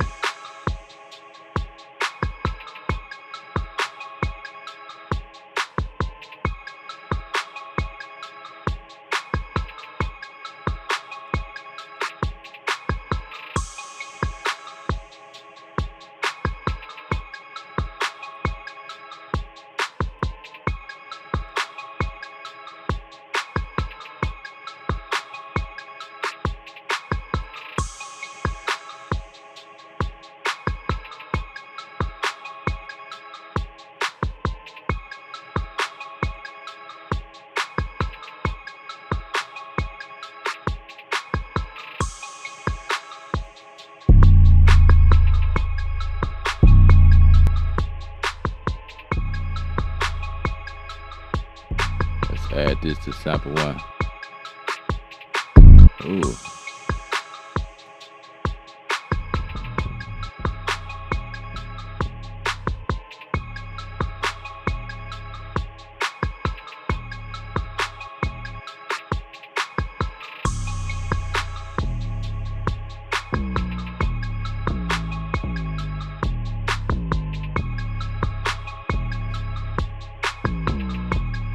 Octave up.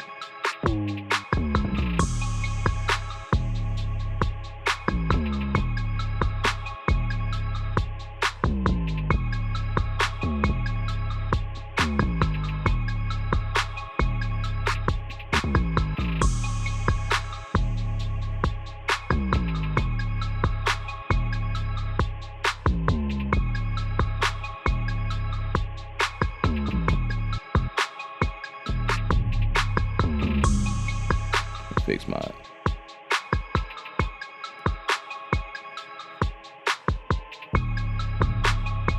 Definitely turn mine on.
All right, let's do that. 1, 2, 3, 4. All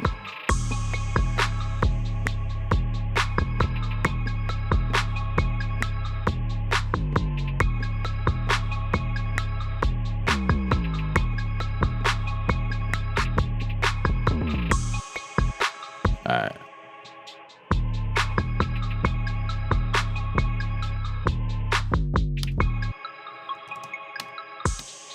First note.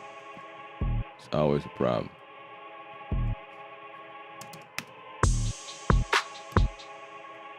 And my sustain paddle is not at 1. Let's make that. Let's just erase that one right there. Bam. Here we go.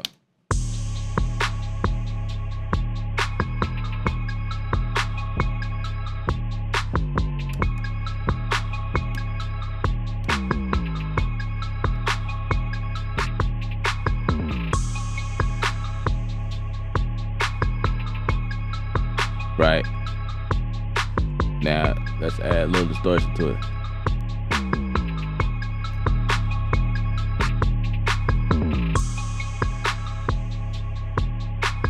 Kind of sound like a compression on there.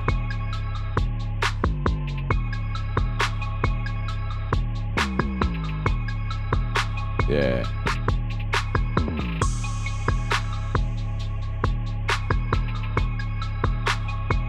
Let's turn it down a little bit.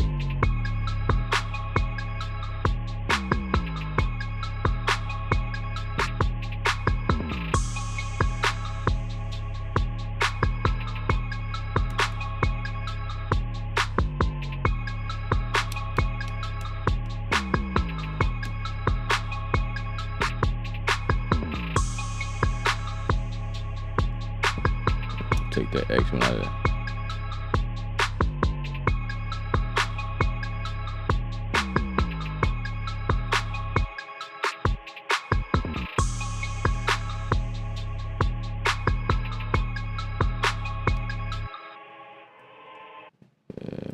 One of these.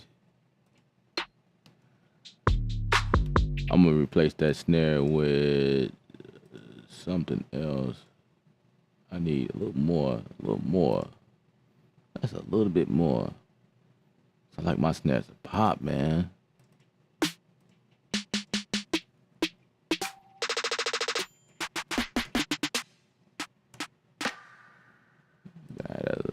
Let's see.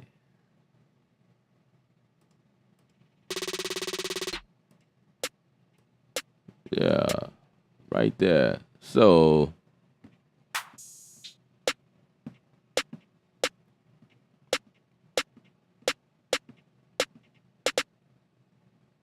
and we're about to get this to say 128, 128.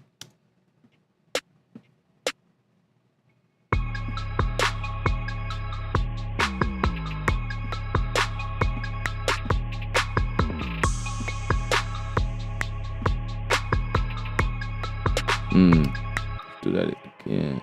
Um,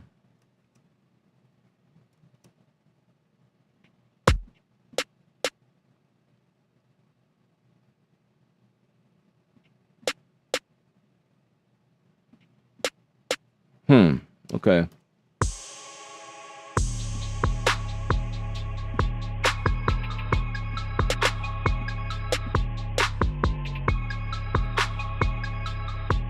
Okay, this is what I'm gonna do, cause I don't want to like.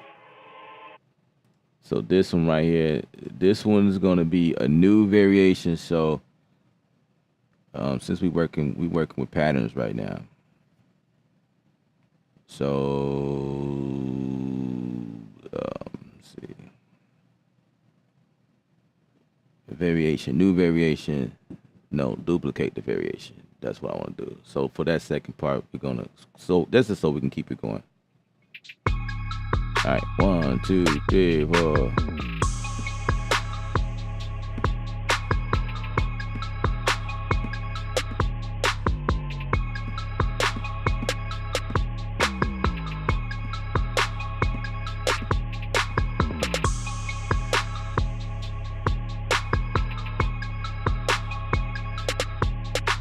What?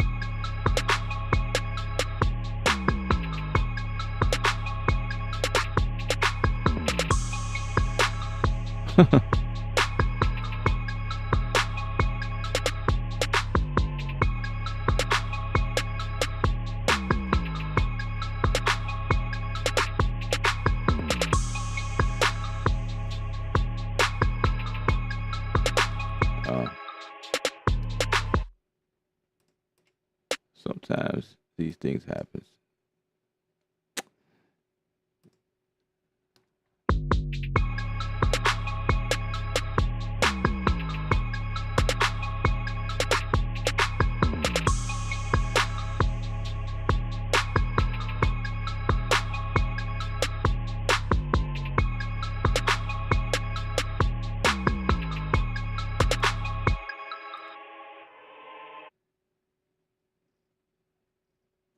So sometimes instead of doing it, editing this from here, like remember I told y'all we can always switch to parts and then flip back. Like we can go back and forth. But I'm gonna keep editing it from here. So we're just gonna keep that like that.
I'm a pan that because it sounds like it's too much in the middle.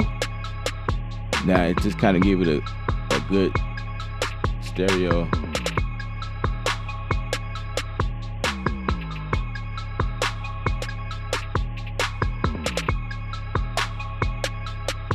Yeah.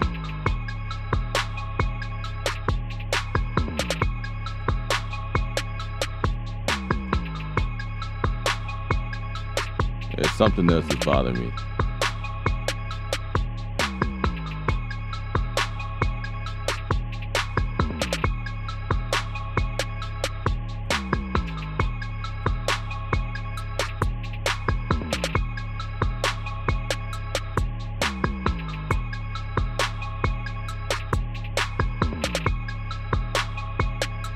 Maybe I can.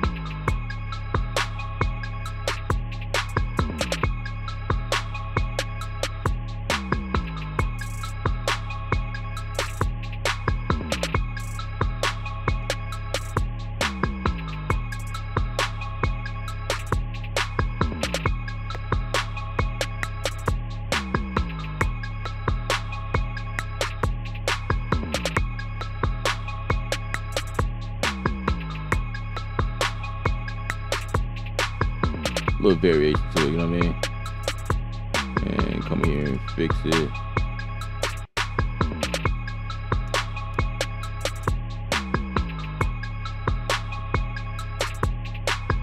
Oh.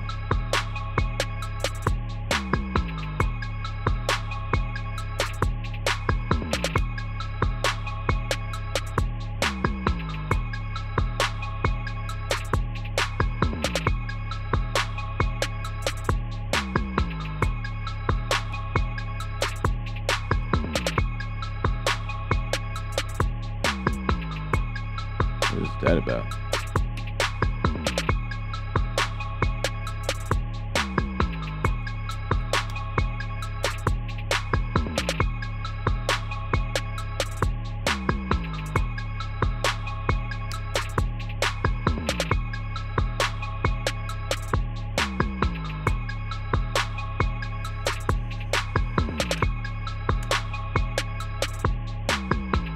I don't need that right there.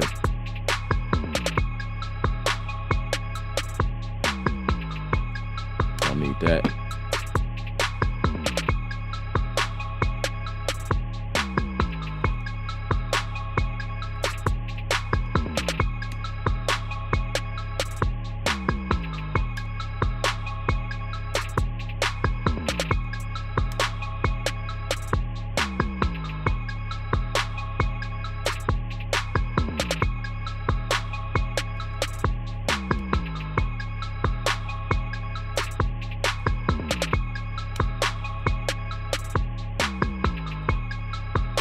Don't need the extra hi-hat hits on the snare hits in this case.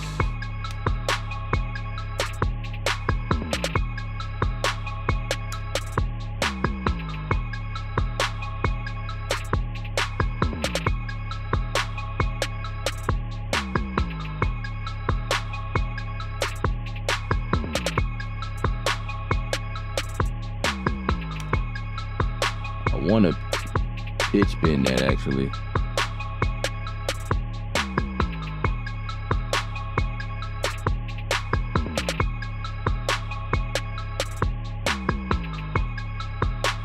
So if I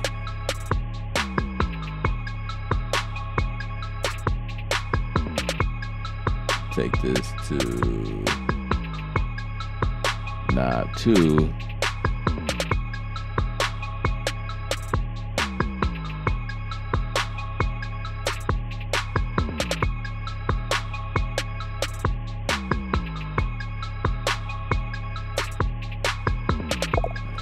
take this to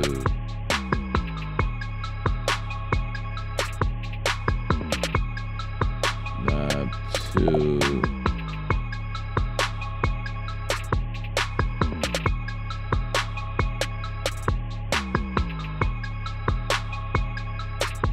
Yeah, okay.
Yeah. A little variation.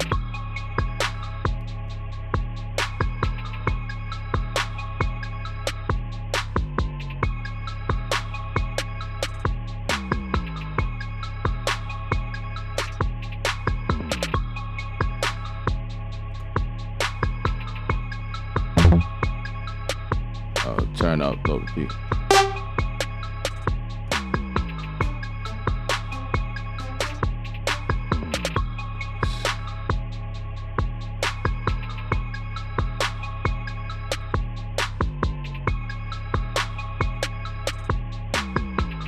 Let's see what's in here.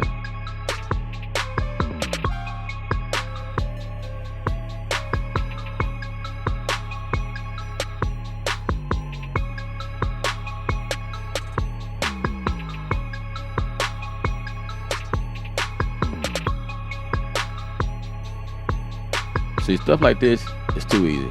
I could do this in 5 minutes.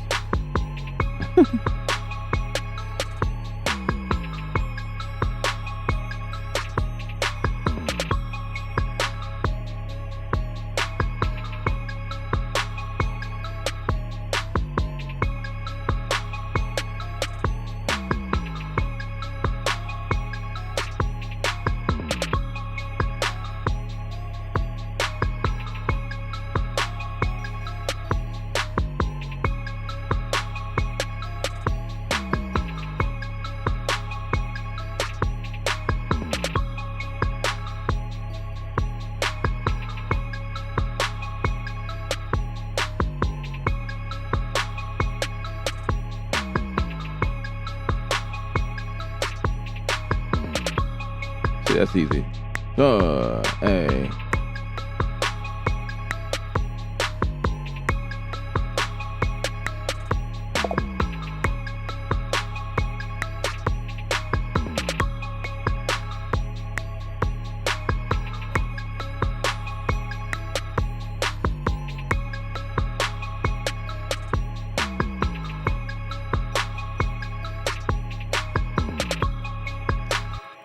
Come up in here right quick and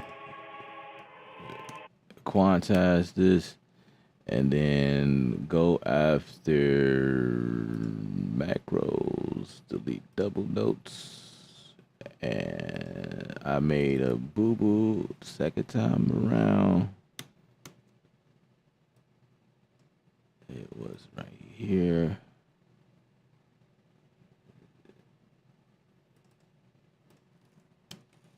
Like, this is the typical stuff you would hear anybody do, which is why I stay away from it.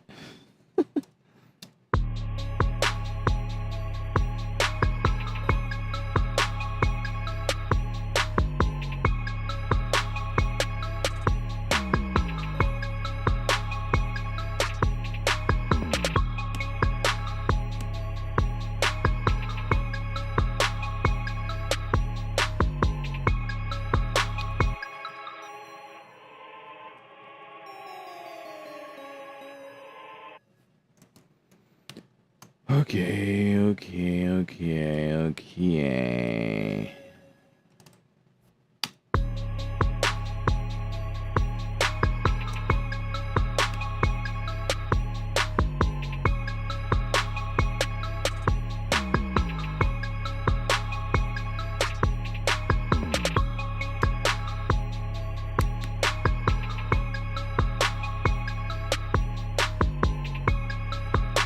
I guess somebody can hop on this. It's a quick 100 grand. Who got 100 grand? You can get this for me right now. Cause this something that will make money. You know, even though it's simple, this will make money.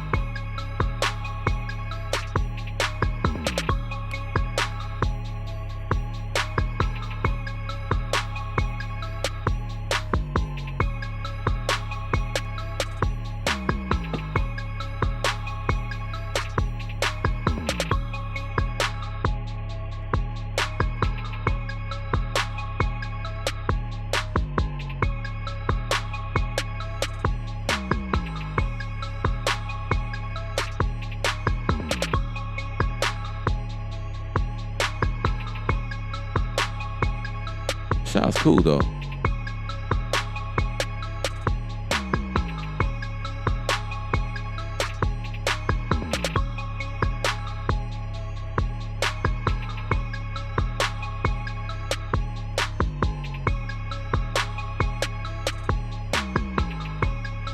Add a little variation to it right quick. Let's take this off.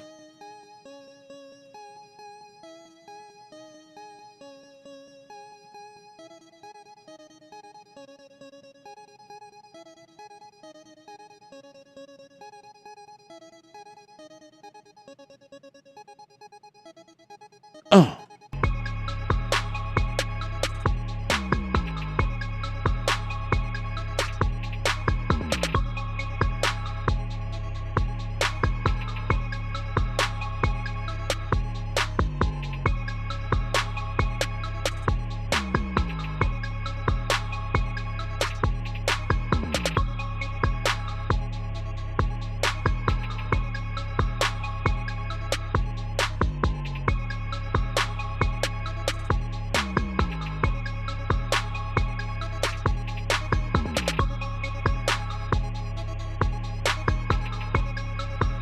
That's different.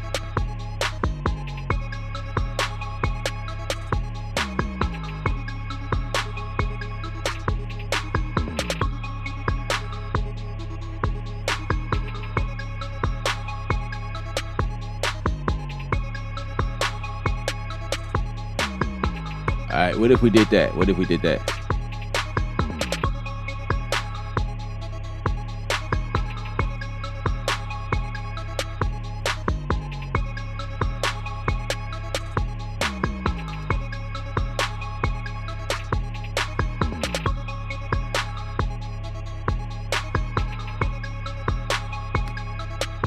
Add some variation to it.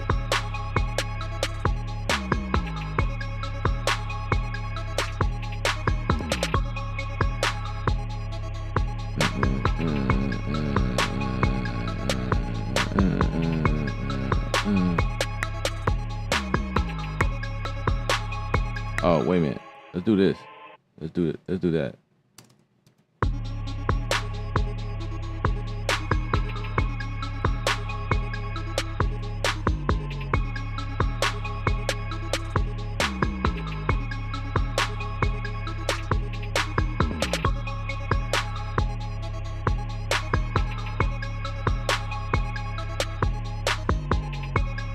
Yeah, let's do it like that.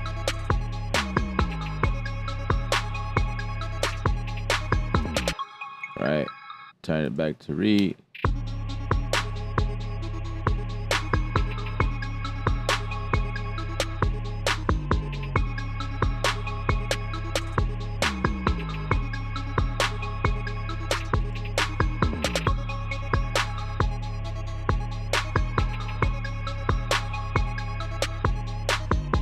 Oh, I'm sorry. I didn't realize.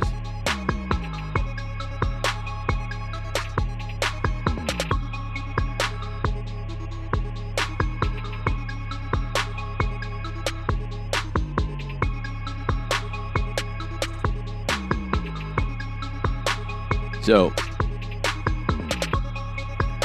all I did was automate this here, this. All I did was automate my tie here, my tie. This right here is being automated, which means I need to bring this over some. Yeah, that's a lot better. So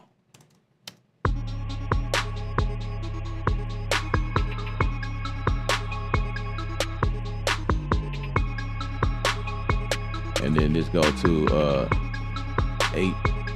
8 inch, whatever it is, 6, 8. Just kind of go back and forth.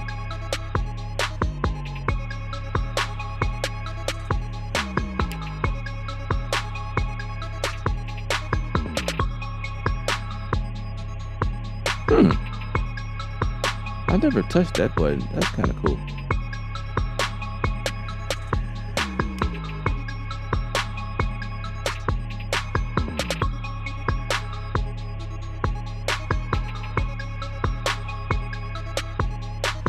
I wonder if I can automate that too.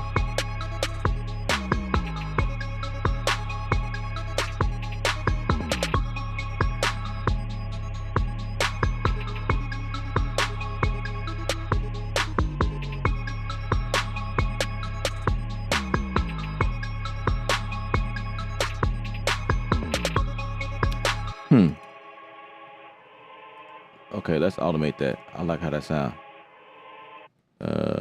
Let's touch.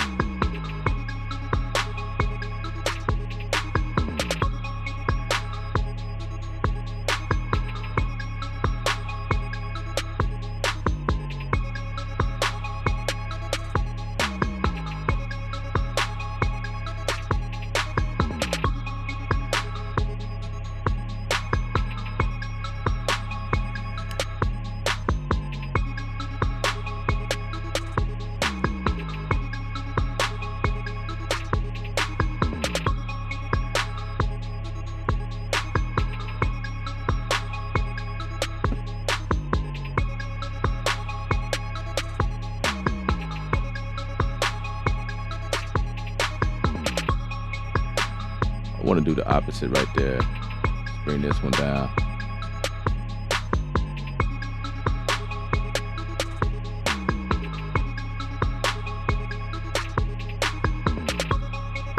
Yeah.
We still ain't come up with a melody.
Okay.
Kind of like that.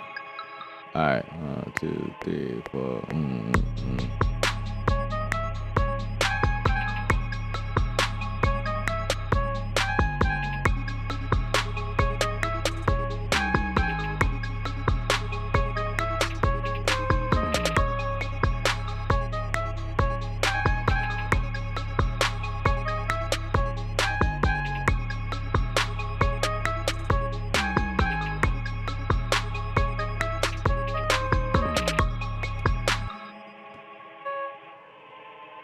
One, two, three, four.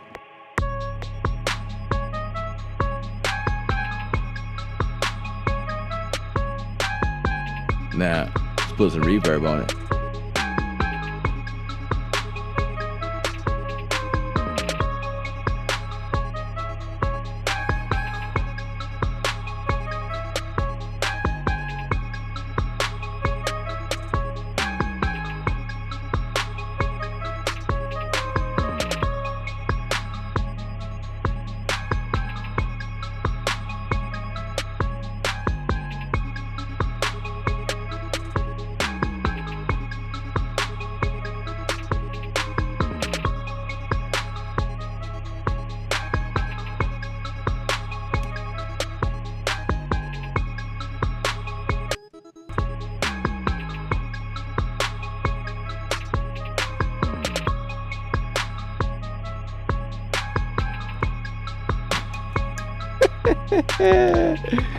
Oh man, this is crazy.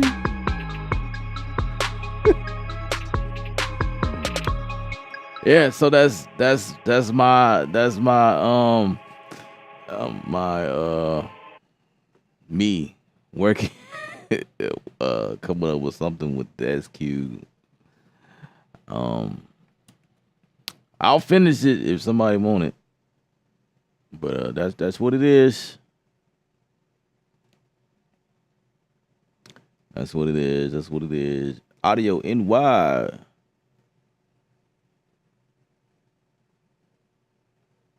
Welcome to the stream. Welcome, welcome, welcome.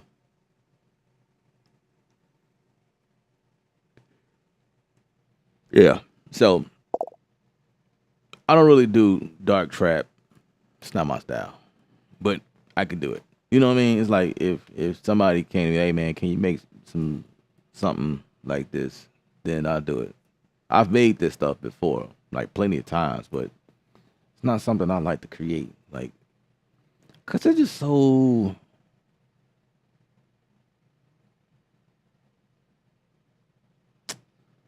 I don't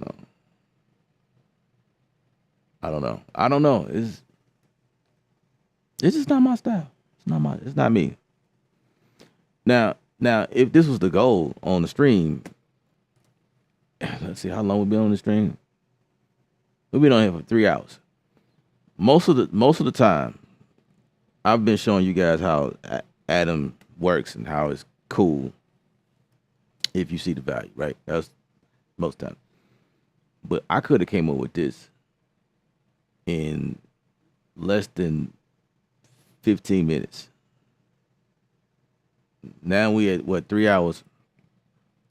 I could have came up with probably 10. I would have had 10 tracks, full tracks with doing something like this because it's super simple. It's not nothing to it. It's like super basic. Add a little couple of, interesting things in there to kind of make it sound different or whatever, but it's nothing to it. It doesn't really require a thought process to do this type of stuff, which is why it's bangers. It's crazy, like crazy bangers, right? It's like easy, done, over with. I can do this stuff all day. I can do this stuff in my sleep. It's easy. But when it's time to be creative, that's when it takes the most time because you're trying to do something that nobody's doing, or you're trying to go within. You're searching within, creativity within, and you're trying to bring something forward. Then that's when you're on here doing stuff like this. Like this is what we came up with yesterday. I didn't even think I was gonna do this, but hey, yesterday track came out a little different than what we're doing here on the stream today. So as we load this thing in, this is the difference. I don't remember what it sounds like, but it's loading. Yesterday streams was amazing. Appreciate that, family. I appreciate you guys. DJ, fire. Appreciate it.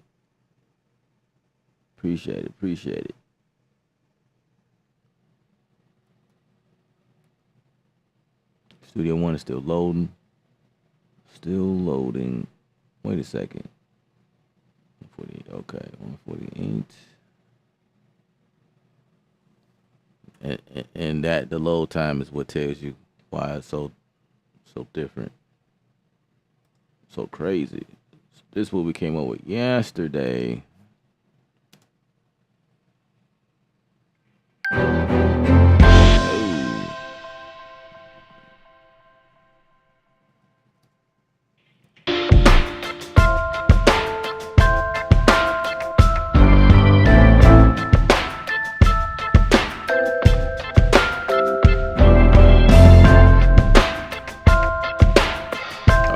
That's just ridiculous. I gotta bring that down. Wait, how did I get the listen bus in here? I'm just not noticing that the listen bus is in the mix. Why are you here? Really? I don't need the listen bus.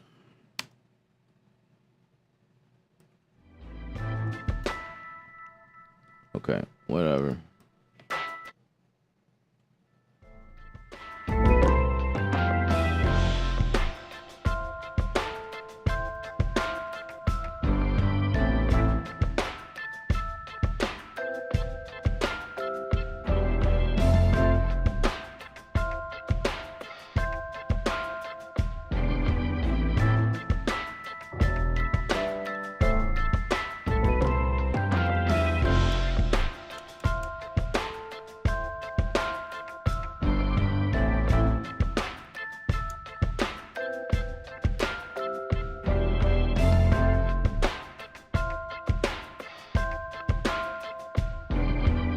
Make me want to work on it now.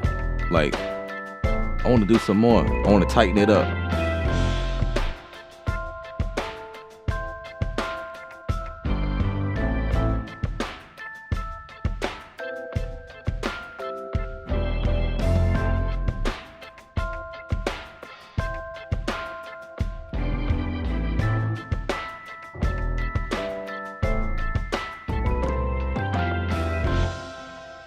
Yeah, so that was yesterday.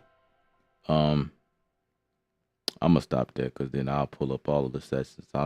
We've been on this thing for almost 150 episodes, and every episode is different from another. Obviously, this is probably the first time I did dark trap. So, yeah, something different. Tomorrow might be country music. You just never know. You just that's giving me an idea. Maybe I should attack that. Maybe no. Maybe I should go reggae. Yeah, maybe I should go reggae. Hmm. I don't know. I don't know. I don't know. Just thinking. Should it be reggae or should it be?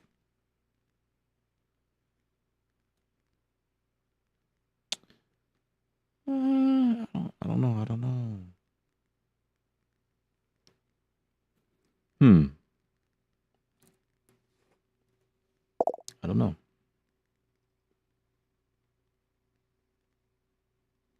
The bass is aggressive and subtle at the time. Yeah.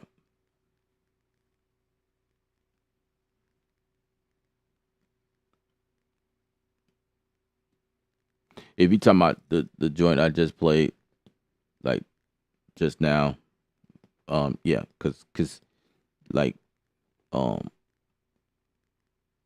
definitely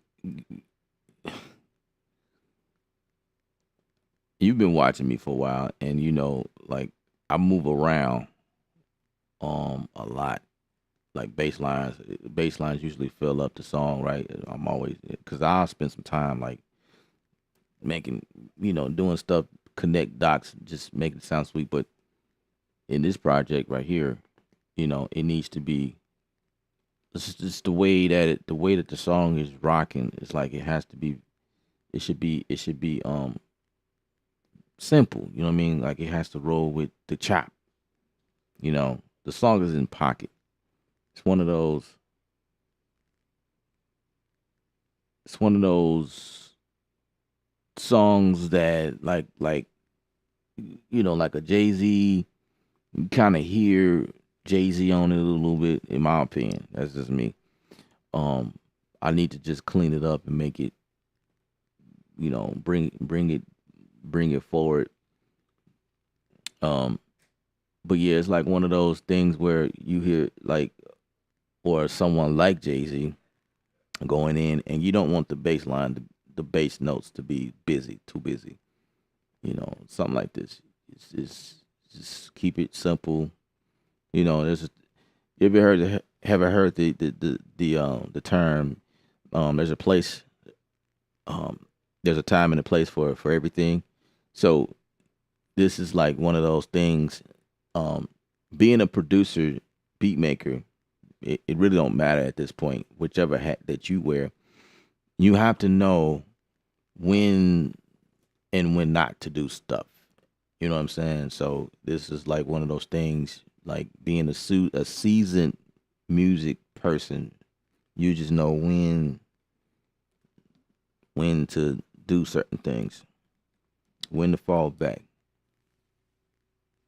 I think on yesterday's stream, I think I tried to do a little more with the bass, but it just was like, nah, just stay right there. Just keep it simple. This is also like um resonating with me as a musician because I play drums and I play with a band, and like I just know like how different elements should just stick and lock together sometimes because it's got organ in there and piano in there. I just had to go in and just tighten stuff up and make it sound like a record. Right now, it just sounds loose and demo. It sounds like a demo. It's not like really much, um, but yeah, the at the end of the day, challenge yourself, get into more. Try to do a different genre, do something different than what you always done. That might be a homework assignment for my students. Doing something different, a genre you've never touched before, and because I think that's where the expansion happens, and that's what happened with me when I was going to school. They challenged me to tap into another genre that I never did before, and I knew that I had like talent to do whatever I want. It's just, you know, at the end of the day, you kind of you fall into a certain thing that you always do because it's like it resonate with you better. It's like a musician. Like a musician can play anything, any genre or whatever. Um, but of course, the musician that plays in that element the most will be more advanced. You know, if I was a country person, I'll be on here doing country videos, making country music, and I will be totally dope at it. And if you ask me to make a hip hop record, I could probably do it. But you know, it may not come out as good as what I would do because that's my lane. You know what I mean? Because I'm always on here doing urban style music. But a country guy could probably do it. Of course, absolutely. Um, I feel the same way. I could do a country record, and I come out like somebody that do it for a living, but I can come close. I've done that before. Did I ever sell a country record? I don't remember if I did. Um, I sold the EDM beat before. Anyway, and that's not important. But what's important is you guys visit creativeu.art. That's important. That's the most important thing right now. Make sure you guys go ahead and grab. Like I said, I think I might go ahead and start dripping courses just to keep you guys busy. Just let you guys know that we rolling. I don't want to keep y'all waiting too long. But yeah, everyone right now is pre-ordering the course right now over at creativeu.art. Also, before we leave, I want to let you guys know that we are also here on Discord. Join us on Discord, creative.com/Discord. That's where we are. That's where we are as family. I like to see you guys over there. I like to meet you. I like to talk with you, get to know you more. Let's talk music. That's what we do over there. We are family over there. You know, when you join, just come ready to type. Come ready to get involved and meet other people, like-minded people, and you know, it's like it's a movement. Come in. It's a community. It's a community, guys. It's like brother sisterhood. You know, come in and just make yourself at home. You know, I bet you ain't never been a part of something like this before, right? You know, you guys watch YouTube, bunch of YouTube videos, video after video after video, but how many of them are you connecting with? And I'm not throwing salt on anybody, but you know, I like to think that I'm different over here. I actually genuinely like to meet you guys and see what you guys are into. You got beats that you want to share. You want to put some ears to your beats. Go ahead. I'll lend you my ear for free, and I'll let you know what's up. Post your beats in there. Let us know, what you're working with. You want feedback. You're going to get feedback. Trust me. You're going to get some feedback.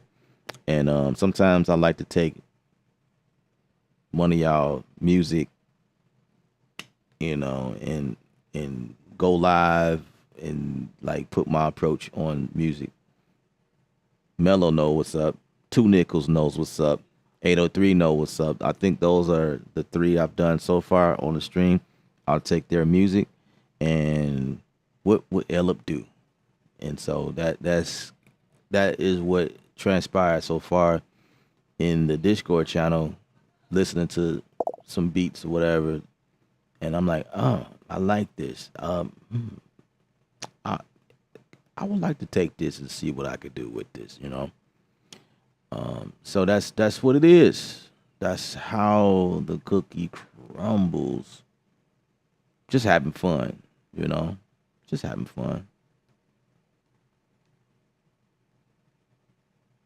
And Mello, I ain't worried about you. I already know. I already know you on it. That's why when you were absent, we was like, where is Mello? It's like asking where Waldo is. Where's Waldo? Oh, he's over there. Mello was around. He was just over there handling business. Like you see Waldo, you find Waldo, and he's like, wait, what the heck is he doing? You know, when you find him, it's like, oh, okay, he disappeared on you, started doing something else. Yeah, so it's all good. It's all good. You say top 10. I would say top. Wait, let me read this. You should do a video on your top instrument VST and effects for the newcomers. Okay, I caught the last part of your thing when I was like, I know, right? I'll help. Okay, I get it now. I missed this part.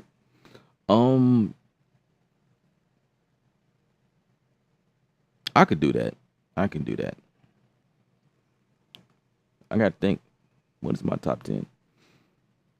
You know, I haven't really thought about. I've done those videos before, but I couldn't be persistent in them because I'm not always buying VSTs like that or doing a bunch of reviews like that enough. You know, not enough content where I could be like, okay, this is my top 10, and then always come out with videos. But I guess it's time. From the last time I posted that type of video, I guess it will be time because I did come across a few VSTs that I can probably put together a top 10. So, yeah, that would not be such a bad idea.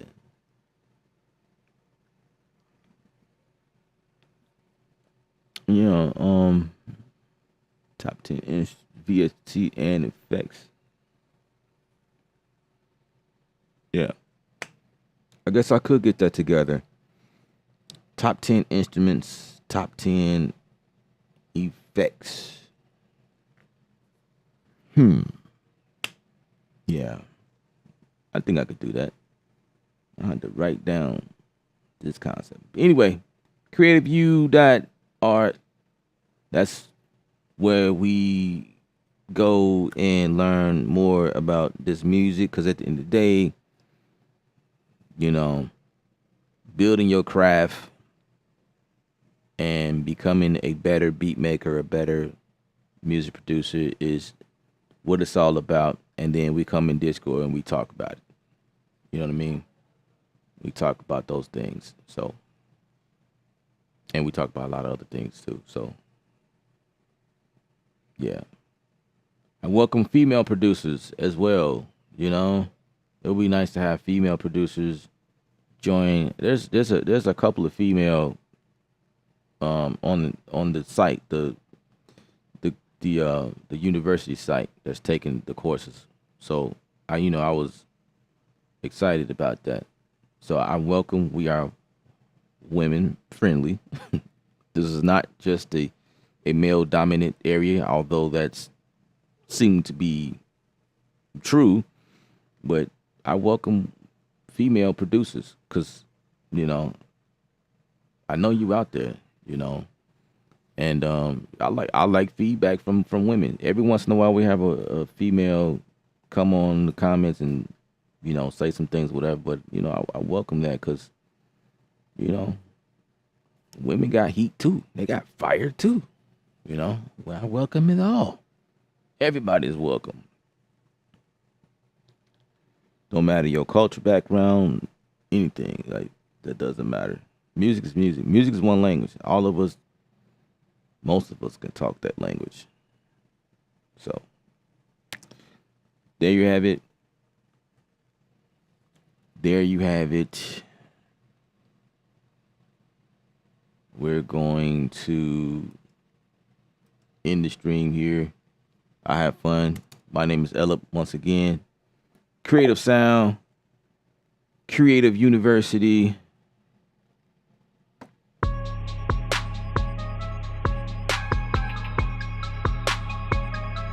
That is fire. Once again, Ella, Creative University, Creative Sound. Remember, music is art. You're the artist. Paint your picture. Stay creative without rules.